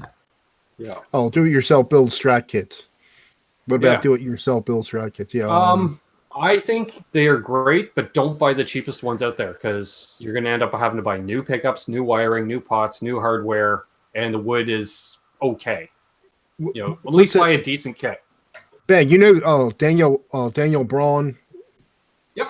He's in Canada, and he builds a lot of stuff. And I think he uses Warmouth. Is that what it's called? Warmouth. Warmouth, yeah. Yeah, they have. They make quality. they make good stuff. Yeah. As opposed to like you'll see on Craigslist, $200 build your own kit. You know, it's like you're getting what you pay for. Right. Warmouth is supposed to make pretty nice necks. Right. Yeah. Well, they have all the licenses too, right? For like you Yeah, can I get believe, a fender neck from Yeah, Warmouth. I think so. You know, type thing. It's I great priced it's great for starting out building guitars. Bullets is asking for recommendations for DIY kits. I would suggest Solo Music. They do a decent kit. Music Craft has Bulldog good stuff. Guitars. They also do a decent kit. Who was the second one, Ter? Bulldog, Bulldog, okay. out of Australia, I think. It also depends if you want to buy a full I think it's kit Pitbull. or Yeah. Oh, maybe it's Pitbull. You're correct. Bulldog, Hey. Pitbull, Doberman. Shih yeah, Tzu, Mhm. Shih Tzu. They make Labrador ukuleles. Retriever. Speaking of, welcome the Tone King. Oh, Tone there it is. King. Lewis. Ooh, Louis. And welcome back, Shane. We were just talking about you earlier, Lewis. We were saying you need some more amps. No. I need to send Lewis these cups. Let me find these cups. All right. I was texting with him earlier. I was seeing if you wanted to jump in with us tomorrow night, Shane, but he's Oh, that'd traveling be cool. tomorrow. Unfortunately. Oh, Yeah, unfortunately, he's traveling. Yeah. that's all right. He needs more brisket advice. Yeah, that was the best live stream of all time. He'd want about all the meat for the barbecue. That was hilarious. That was I've great. never seen anything like it. You know, it's funny. Like some people will get upset on something, you know, like going quote unquote off topic. You know, you're a guitar channel, but the way I think it just adds more realism to your channel. You know, and it gets people to know more of you as a person. Yeah, absolutely. No, it was great. I've never laughed that hard at some of the stuff that was going on that live stream. It was awesome. It was really good. I think it'll still be online too. I think he should rename the title of that live stream if he can find it to the brisket stream or something, because it was awesome. There's a guy who does Dave's World of Fun stuff, and every now and then he's got a blog where he's sitting on there and he's barbecuing, and he's in. I think he's just outside of Toronto. I think. No, Yeah, he's right he's in downtown Toronto. Yeah. Is he in Scarborough? Like probably west end of Yeah, Scarborough. It looks like old Toronto. Scarborough. Yeah. He's in Scarborough. And he's had a few ones where he's been at the barbecue, just talking about his, whatever he's making. Yeah. I love, if you ever want to hear more than see a quintessential Canadian, nobody has a more Canadian accent than Dave Riome. Yeah. I swear. What's his last name? Ben Riome. Riome. Riome. Yeah, like RH. Yep. Was it Eaume? Hasn't he been in the movie business too? Yep, special effects and Special gigging effects, musician for a number of years as well. Personally, I like it when he decides to take a drive an hour and a half up north and he's hanging out with Russ Dwarf from the Killer Dwarves, and they split a case of beer and decide to go live. I'm just like, geez, boys. Yeah. And I've hung out with Russ Dwarf, and he's a full-blown rock star, so very cool stuff. And they did an album together not too long ago. Well, he's been hawking that one Penny album, Black. Penny Black. Yeah. Yeah, well, that's like it's like other than, well, no offense to Dave, but you got like say the lead singer from the Killer Dwarfs, where they got Gene Scarpelli from Goddo on guitar, another well-known Canadian band. And I can't remember who did the drums on the album, but it was actually recorded like 20 years ago at the height of at the end of that whole glam rock big hair thing. So it's a good rocking album. I've heard some of the Dave stuff. is also an avid bass player and actually plays bass in some band as well with a few other of his friends. I've heard him mention Luke and the Apostles. Yeah, that was his long-term deal. Yeah, they used to actually make it down as far as here to gig, I believe. Really? Yeah, because, well, I'm an hour and a half east of Toronto, so. Okay. Yeah, so you get the Toronto bands that would come down, or they're on their way to Montreal, which is normally a 4-hour drive, so they stop we're roughly halfway, they can stop, do a gig in between, move on. Kyle Alex is asking for a shout out, so howdy. There we go. Sorry. Hey, Kyle. I've just sent the Tone King the link as well. If cool. Yes. Is that What? Jamal? He didn't make the list? He fell asleep. Is he awake? Jamal, you're awake. Yes, finally I'm awake. Oh my God. We heard you were taking a nap. We were wondering if you were at work or not. I'm actually home. I actually got home on time today for once. Oh, there you go. Nice. Hey, B, man. Unfortunately, I have to go. Oh, I just get here. Hey, John, good seeing you, bud. I'll leave you with Jamal. Sorry, guys. I'm playing taxi driver. No I'll worries. see you guys soon. Sorry to Next interrupt. time. See you, John. See ya. All right, take care, John.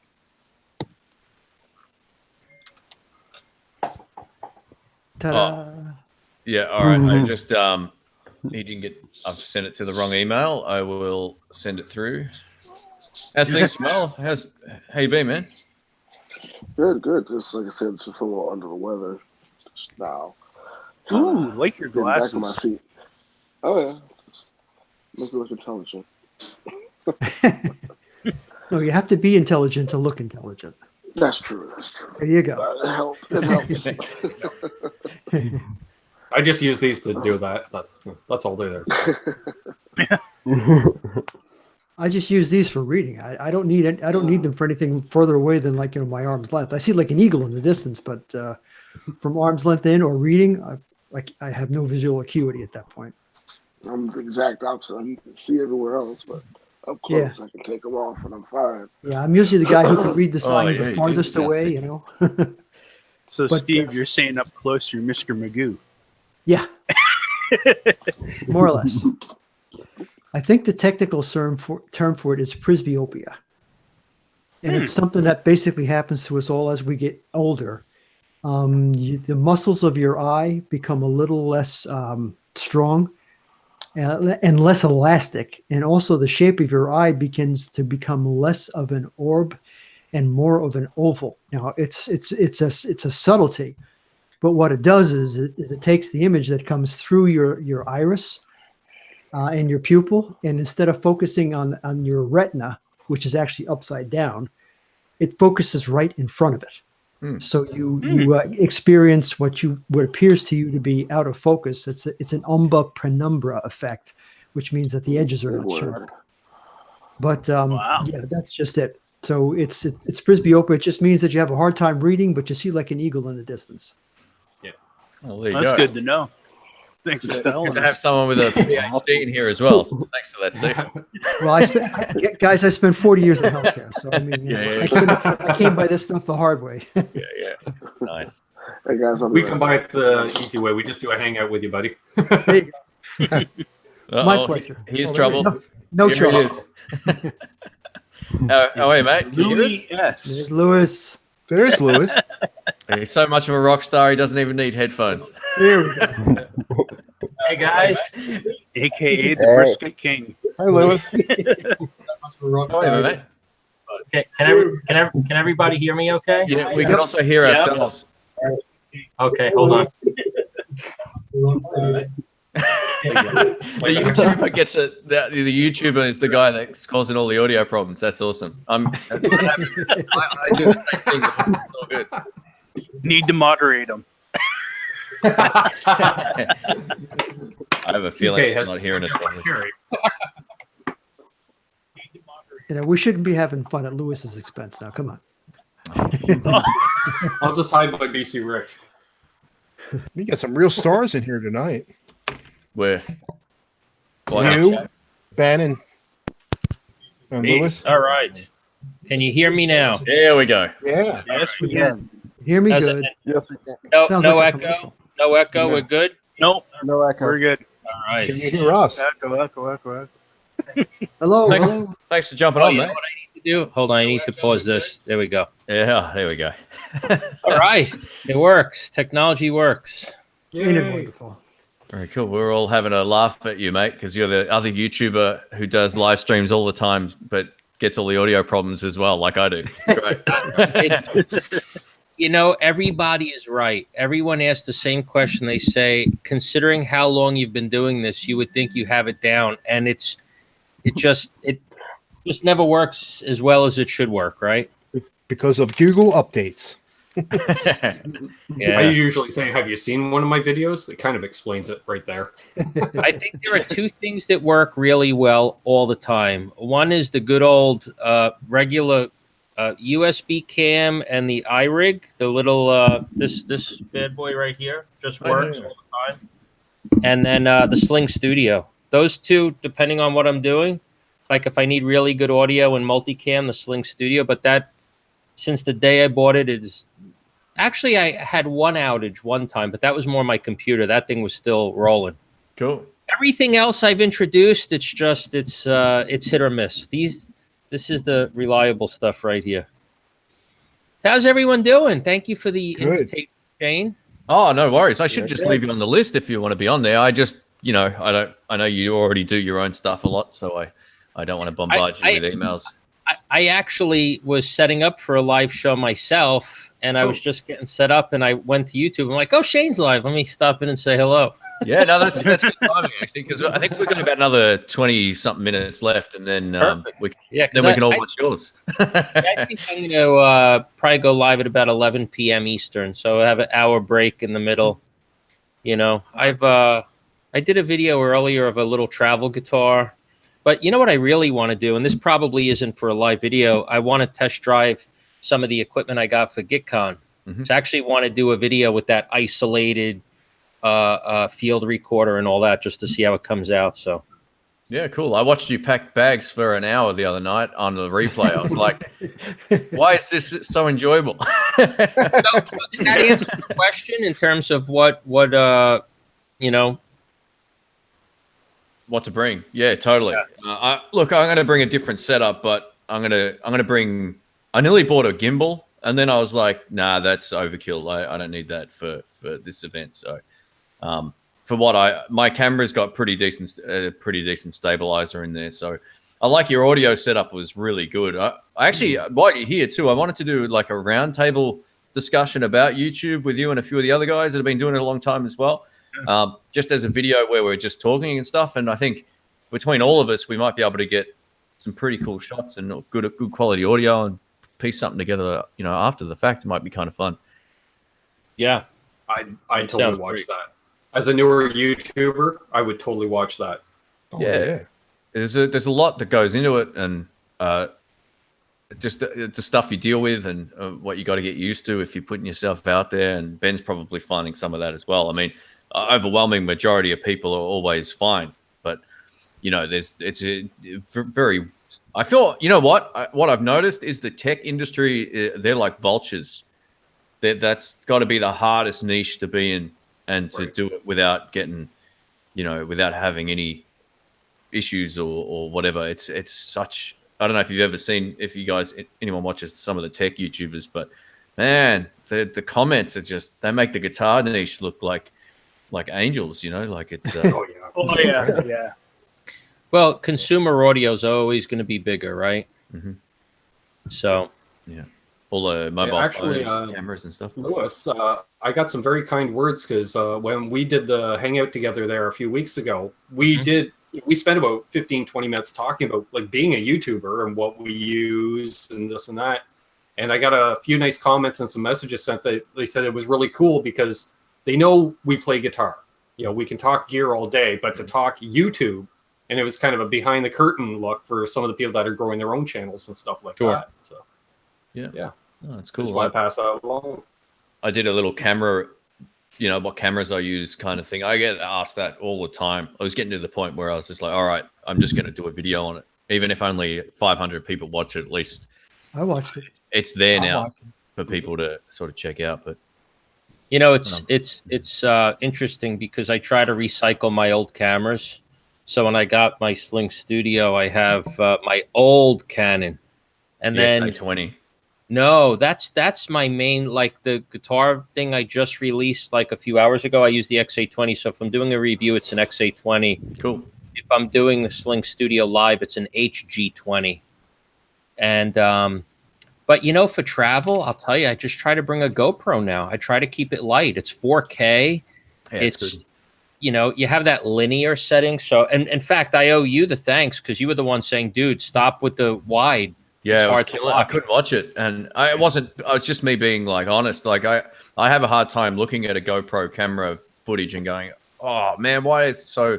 I get it for sports, medium, but it's better. Yeah, that was perfect after you changed that, and I owe you a thanks because of your video on the XA20 that you had. I was looking at tech reviews on those for months, and then you posted a video, and I got to see what it looked like, and I bought two. This was, I don't have them anymore. I've sold them both now, but I had two for 2+ years at one point, maybe longer. That's all I was shooting with. I'm at a crossroads right now because that XA20 is like $2,000, as you know, and now they have the 4K version of that, which is like $3,000. Yeah, I would buy a GH5 from Panasonic. That's the one everyone's using, huh? It's the best. How much is that? What's the street on that? Do you know? They're 2,400 Australian dollars. So probably in the US, you'd probably pick it up for 19-ish, maybe. Wow, they're really great, man. They're the best. They're the best video camera in a mirrorless DSLR. Like I know Steve uses a G85, which I've got one of those as well. The GH5 would be the one you want for doing what you do. They're just. So GH5 that's the one for video, right? Yeah, and they got an S, which is better in low light, but there's no stabilizer. So if you're walking around, you want the normal GH5.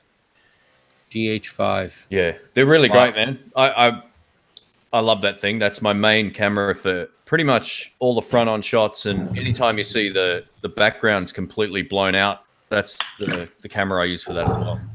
Wow.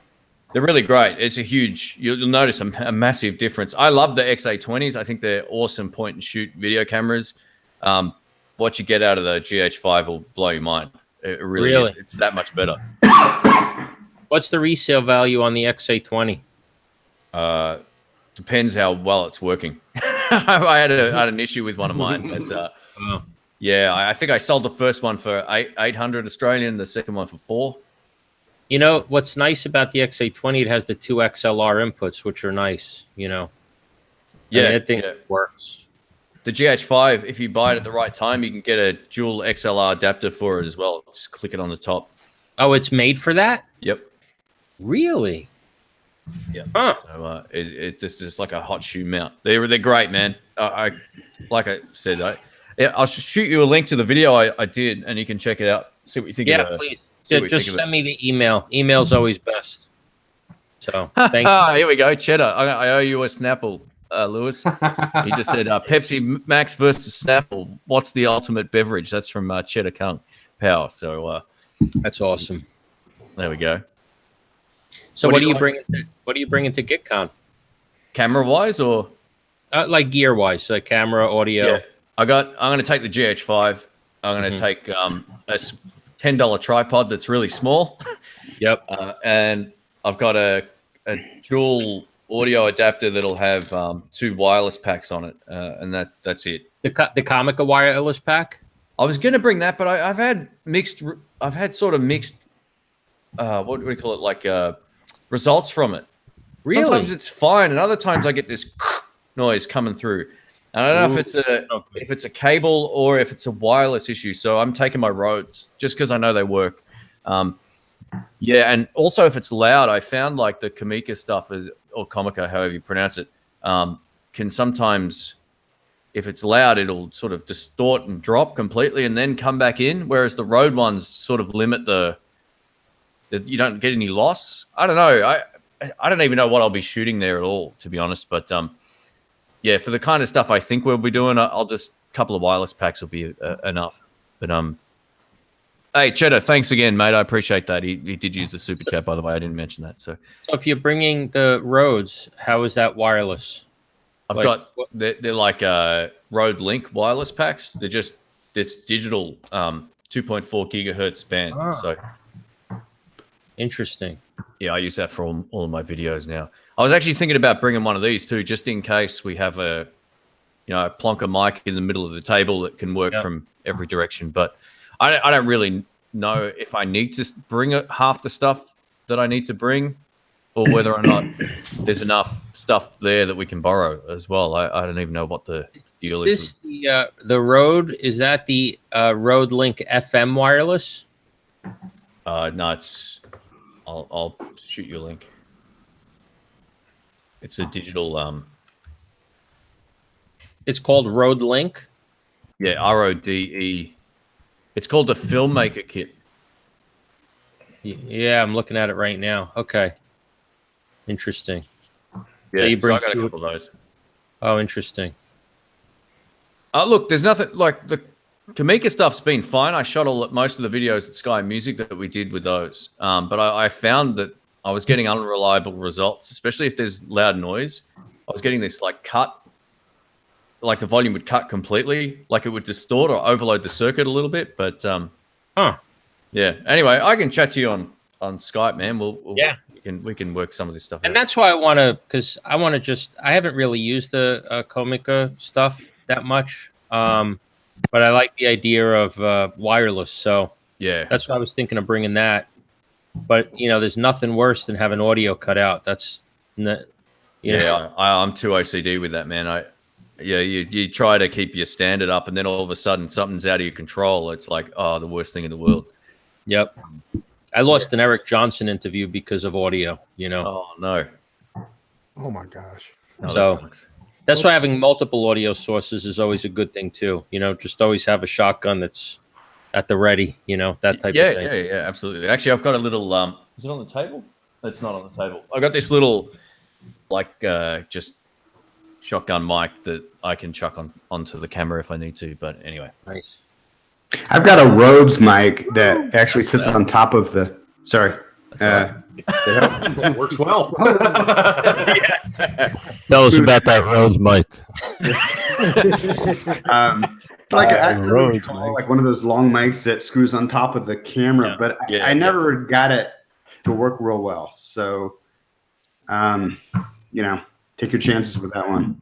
Yeah, I got a couple of those as well. Those NT1s or whatever they're called. Oh, not NT1s. NTG1. Yeah. Yeah, they're right, but I always find they have to be in pretty close proximity to where you are. Like if you put it back and then point it, it just doesn't. It's just not the same as having a shirt mic on. Plus, you got the flexibility of being able to turn around and not lose your voice. Yeah, I don't know. I always find the shotgun mics sound great if you're sitting in one spot. Like if I had one above my head here, it'd be great. But still nowhere near as good as this. Or a mic like this. I just feel these sound way bigger. What frustrates me about technology? Unlike guitars, like the nice thing about a guitar is you could buy a 30-year-old guitar and it's, you feel awesome. No one buys a 30-year-old camera, right? Like the XA20, when I got it, it was the greatest thing on earth. And now it's not even 4K. And, it's just instantly obsolete, I'll tell you what the XA20 did for me for a long time as well. After I kind of upgraded to 4K, I used it as my live streaming camera and it looked amazing. It's got the XLR ins and you don't need anything else. You can just hook that up to a HDMI input source on your computer and just stream. It was great. The friend who bought it was actually in the chat before, Drew's drum tracks. I said to him, if you ever decide you don't want to use it, sell it back to me. I'll use it for my streams. So how did you hook that up to it for live stream? I had this device called an Elgato HD60. It's a gamer's It's like designed for capturing like Xbox and all that kind of stuff, right? PS4 and all that. But So like right now, are you using, like you could have used that right now, like with Google Hangout? Look, oh, there we go. Yeah, so Mitch has one as well. There it is. But this is a cheap one. It's not. Yeah, but it works.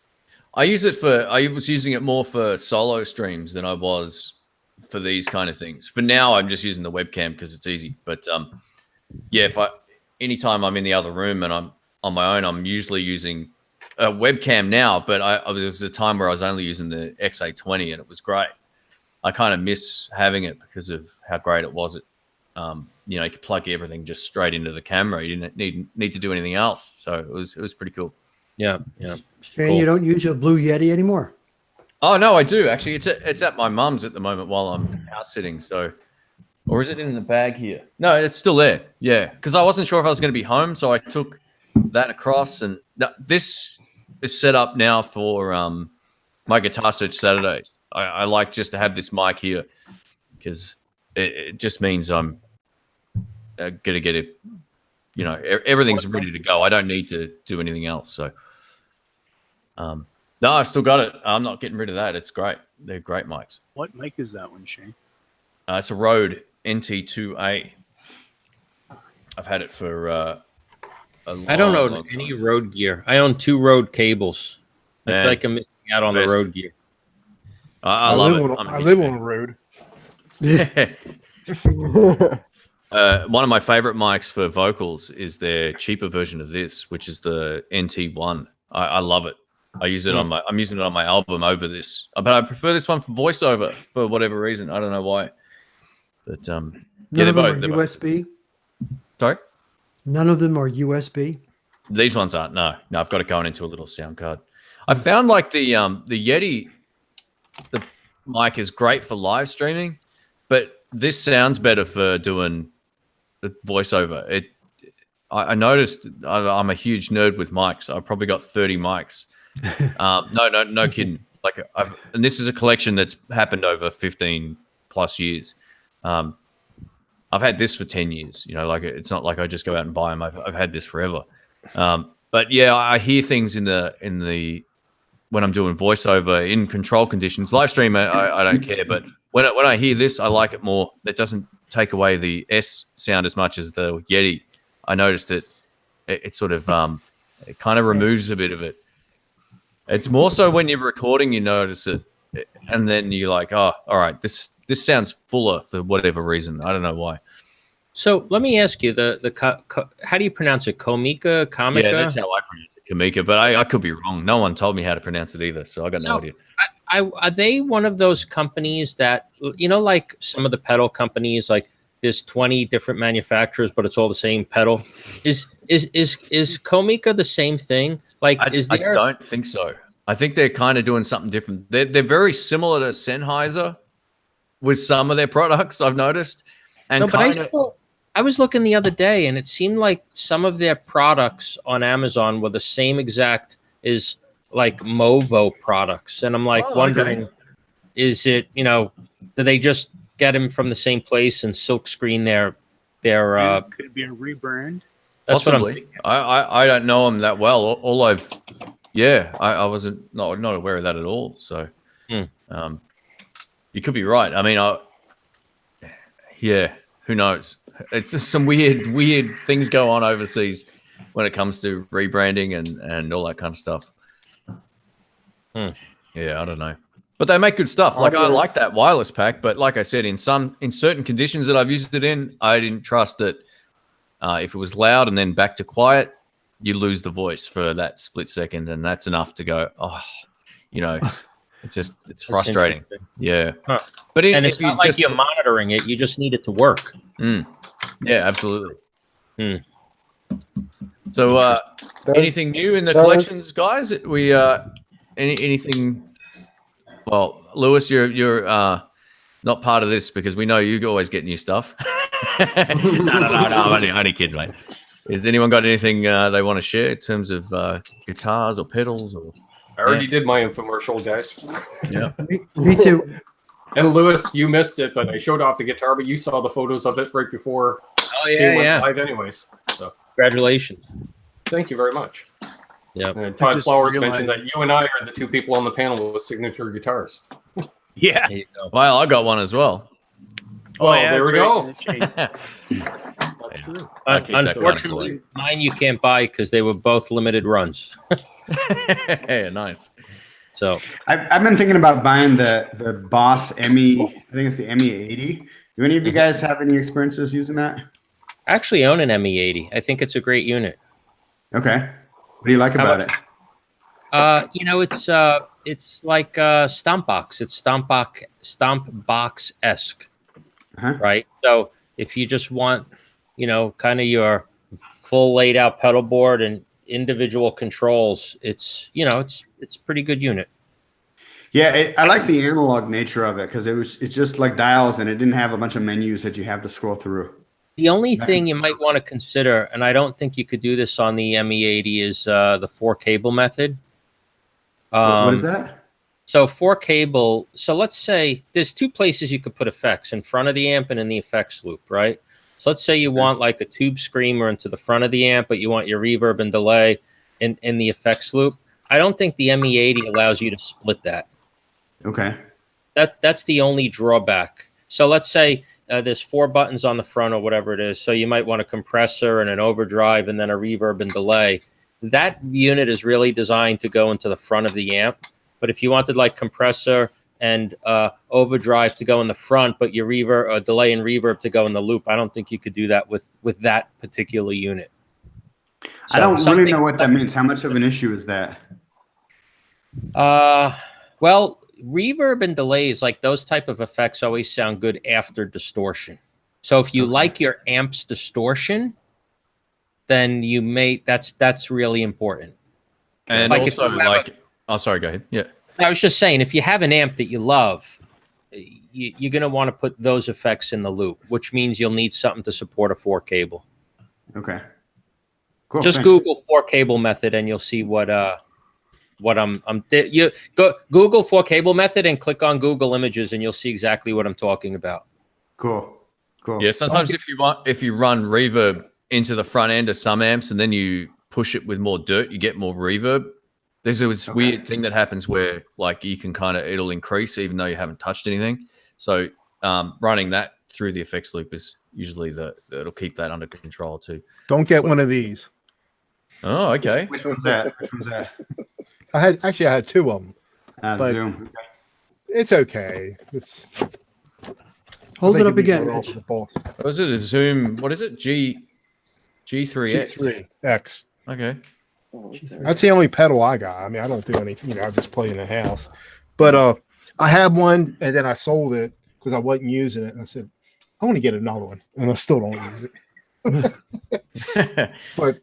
but the boss, I think you can use that Tone Studio with that, if I'm not wrong. Yeah, it's got patches you can download and signature patches for different sounds, different types of player sounds.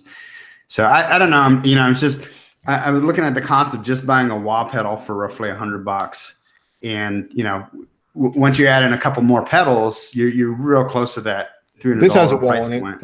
I can use a wall in there. No, There's a well, couple good videos on That's there. what they're shooting for too, and it's Cosm based. So any pedal that has Cosm, basically, you're getting those effects. I think it's good for the money. You know. Yeah, I haven't actually used one before. I know a friend of mine who's got, I think, an older version of one of those, and it sounded pretty good for like straight up classic rock stuff. I thought it was. The ME50 I had, I sold that one a while. The ME50 is pretty good too. Yeah, I read there were some benefits to one of the earlier models, and I think it may have been the ME50. Something that they did that they were doing with that one, and then they eliminated a certain feature when they came out with the I think the ME70. And so there was kind of a discussion about. Maybe I have the ME70. I think I have the 70. Okay. Tells you how long I've touched the thing. But yeah, I think I sold the 50. The 70, what the 70 added was it had like basically like a preamp. So not just pedals, but you could choose like a preamp setting. Okay. In which case, you really don't need a 4-cable method because it's assuming you're plugging it into something clean. You know, Right. Okay. You could probably get them cheap too, like $100-$120 or something. The older ones. Yeah. Because the M80s. I might have it. You want to hold on one sec? Let me go get it. Hang on. Sure. What the heck am I doing? Let them go back into the tone vault. Tone vault. Conveniently located as an annex to the Tone Lounge. Yeah, the ME80 is like $300 brand new. And the tone toilet. Tone toilet. I guess some tones out of my toilet, buddy.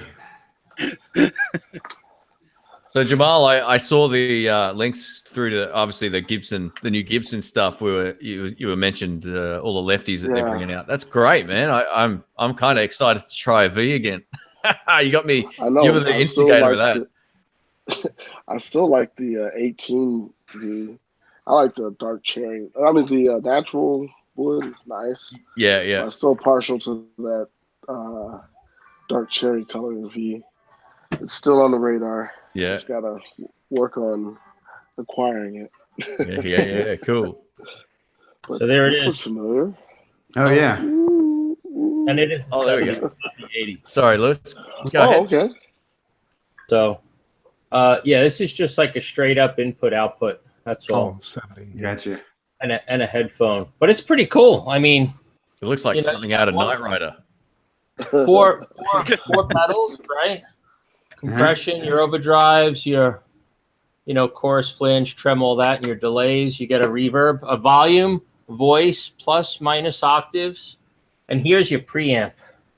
So yeah, so this gives you like clean combo, tweed stack, lead stack. So basically, they want you to go into a clean amp with this, and that's all you need. You know what's interesting about this pedal board? I don't know if it's just my weird brain, but I noticed that it goes left to right. But which way do you plug in? See how compression it's not important to know what's in order. Yeah, so you plug in on the left-hand side, do you, on this one, or is it on the right? So your input from your guitar would be on. Well, you raise an interesting point because over here is the signal chain. Ah, okay. Because it says guitar input, compression, overdrive, and meanwhile compression, overdrive. Yeah, that's what I meant. Yeah, they're backwards. Yeah. Well, that's interesting. But Michael, that way. That is not a G chord. Yeah, that's cool. They sound fine. I thought it was interesting that the signal chain looked reversed because I would usually have my delay on the left. Sorry, but the signal chain is correct on the top, but not that they've correct. The arranged it signal differently. chain is correct here. Yeah, but it's like reversed here. Yeah. Okay. Cool. But then again, I don't know. How would you have it on a pedal board? See, I would go wah on the right. Compression, overdrive, modulation, delay, and then you build it from the right to the left. Yeah. So, that's cool.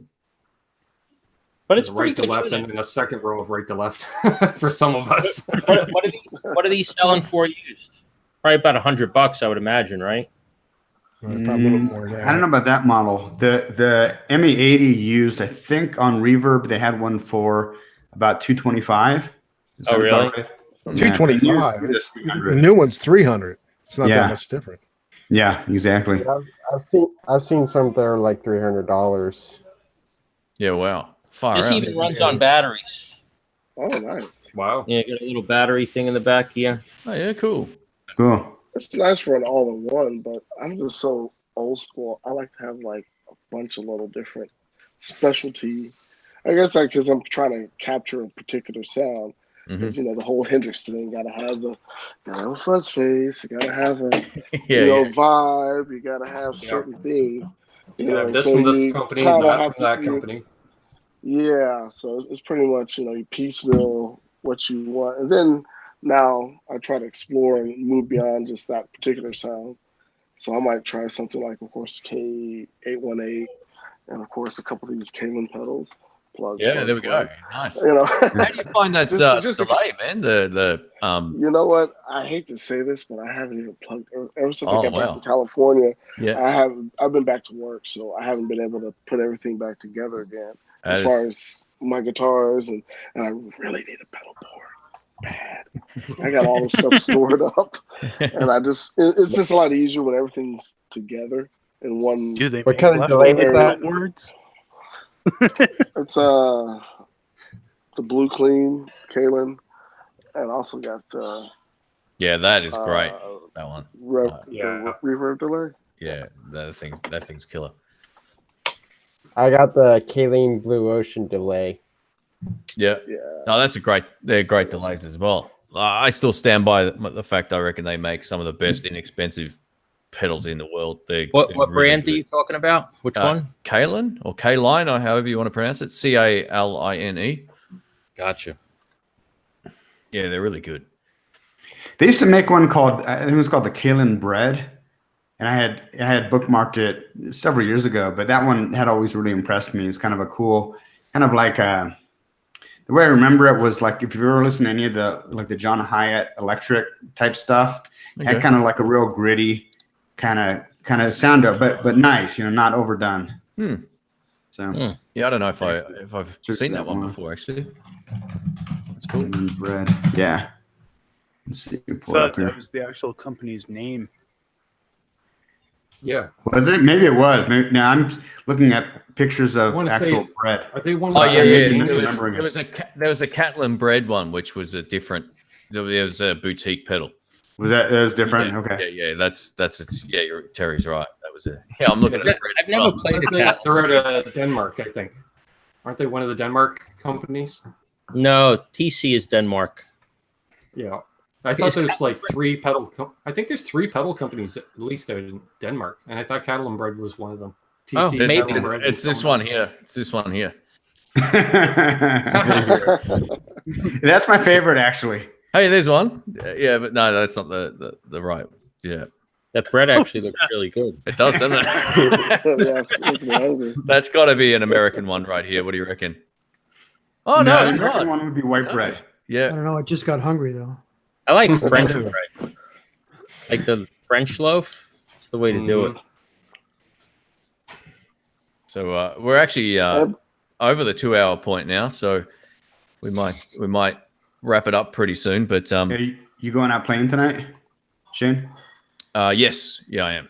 Please record it. I need it in the morning. I really like watching that stream and what it Alex makes will- my Sunday morning. Alex usually does the streams. I don't have a personal Facebook account anymore. So I got my pages and that, but I don't stream anything to Facebook from that isn't on my page anymore. But yeah, he usually does it. He'll be there tonight. Okay, well, just tell him if you set up a Patreon, I will support it 100%. Just so he does it. It's just really cool to sit there and listen to you guys jam. Yeah, it's good I fun. love watching Dr. Rick. He Yeah, he'll literally be there is a tonight. rock star. He'll be there tonight. And, We'll be I making think fun. the week before last, I think you, Ryan, and Brian, I believe, were all jamming. Yeah. I watched the replays on that. You I didn't see really us enjoyed play watching that. Hotel California, did you? I don't know if I seen. Was that you guys? Yeah, I did. I I was saw playing somebody bass on playing. one of those bits. It was, Okay, yeah. What? Yeah, I did see that. Yeah. Okay.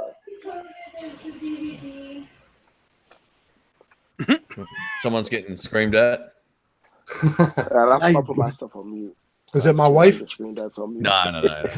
Everybody's looking over their shoulder. Funny, Shane, is there a way to somebody's- listen to your albums on Amazon Music? Yeah, I got one on there. I'm actually going to put another one up that I recorded before that soon. It's Cool. one thing I wanted to put back up. There's one of my albums I'm pretty proud of that's kind of old. It's still, still stands up pretty well today. But my latest one is up there. My next one, which I'm almost finished, will be up pretty soon as well.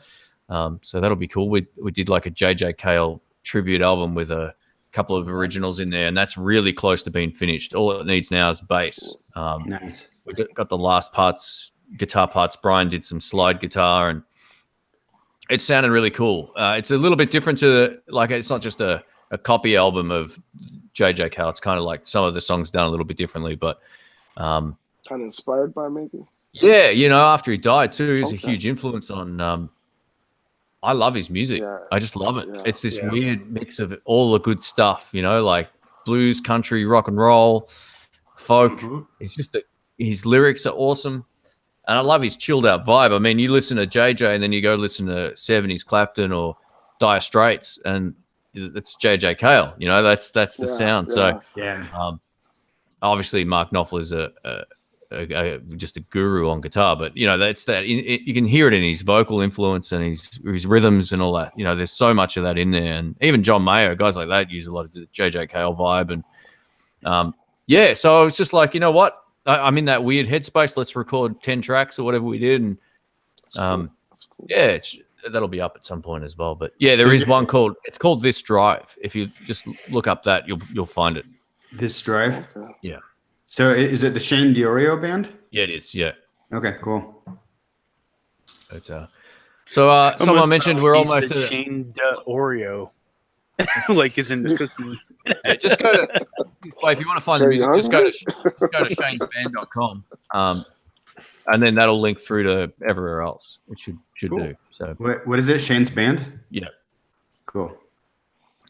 So that's nice and easy. But someone mentioned I'm almost at 100,000 subscribers, which is pretty cool. So thanks for the mention there. And I think in the next probably two or 3 weeks, maybe it'll click over the big milestone. I get one of those little play buttons if YouTube decide to be nice. I hear some people don't get them for whatever reason, but really, so we'll see. Wow. But just do some more Dr. Rick videos of him blowing up amps. Yeah, we'll have to do more of that. Don't worry, if we blow anything up while we're away, Dr. Rick versus Blues That was Jr. a good video. Good video.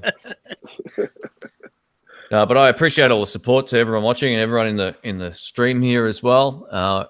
It's been an interesting sort of journey doing this. It's been fun, and also at times like really a lot of hard work, but it's been good. It's been good. I think Jack Daniels said you should hit it by GitCon. I think probably I look at my future projections a lot. I'm right into seeing like how well the channel's doing. I think it'll happen right as I get there. Like give or take, there's all these you never know kind of scenarios too. Maybe it'll take another 6 months now, but it's somewhere around there. And then I hope Lewis isn't too far off now too. He's getting right up there around 90K or something as well. So if you're not subscribed to the Tone Kings channel, check him out. He does probably the most fun live streams around. Thank you. As well as Ben as well. He's got his own YouTube channel. If anyone else does too, feel free to I've been checking the projections too, Shane. I'm supposed to hit 650 subscribers at NAMM. That'll be great for talking to all those companies, right? I got 650. I actually want to give you some tips, man. I sometimes offer some suggestions to people when it comes to how to grow stuff and all that kind of thing. So if you want any help, just ask, or I'll just give you some information, because there's a few things I could see that would drastically help you grow a whole lot faster than where you are, because you put a lot of time and effort into it. So I appreciate it, man. And do a video on that. I'd love to see that. And what's your website?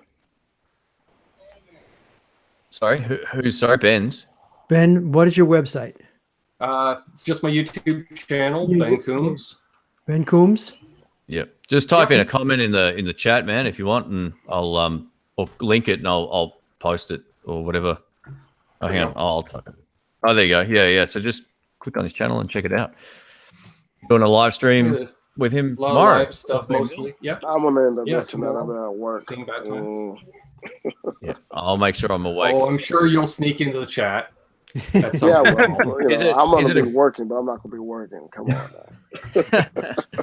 So there'll be a few of us on. Will there be? I think it's just the two of us. Oh, okay, cool. Right now, yeah.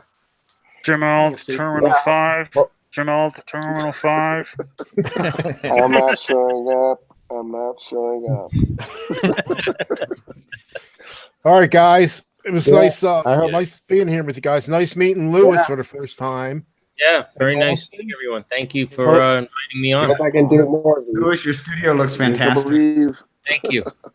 Thank you. Need more amps though. It's just a green screen. It's all fake. Trust me. It's just wallpaper. It's a blue screen.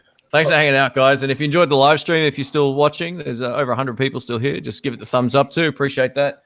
And yeah, we'll do another one of these hopefully soon. Probably be after Lewis and I are overseas. But yeah, I definitely would love to do a roundtable chat with you and a few of the other guys, Lewis. So if you're in for it, sounds great. I'm definitely in for it. Those are always entertaining. I remember the last one. Oh my god. Cool. No, it'll be fun. It'll be fun to do it in person. I actually think it would be interesting because of the new people that you will be able to have, like yourself joining TTK, Steve, and especially if you could get Dr. Rick in on it too. That would actually be cool. Yeah, we chatted about this the other day. He doesn't see a lot of the stuff that I do, but he's obviously put himself out there for years as well. So he only sees it from the filming perspective and not the what goes on behind the scenes perspective as well. So yeah, it'll be kind of interesting. I want to get him more involved as well, obviously with the channel going forward. So all right, guys, well, have a great evening, have a great day, and good night, everybody. Thank you, Sorry I got here late. Take Good care. to see everybody. Tomorrow, check out Ben's channel because we'll be talking 8 more p.m. rubbish Eastern, on there, 5 p.m. rubbish on there Pacific. tomorrow. 10 a.m. I'm gonna get you up to 651 bed. I gotta watch Big I have a Brother. question. Cool, guys. Take it Good easy. night, guys. And Take yeah, care. we'll catch you Thanks, soon. guys. Pleasure. See ya. Pleasure.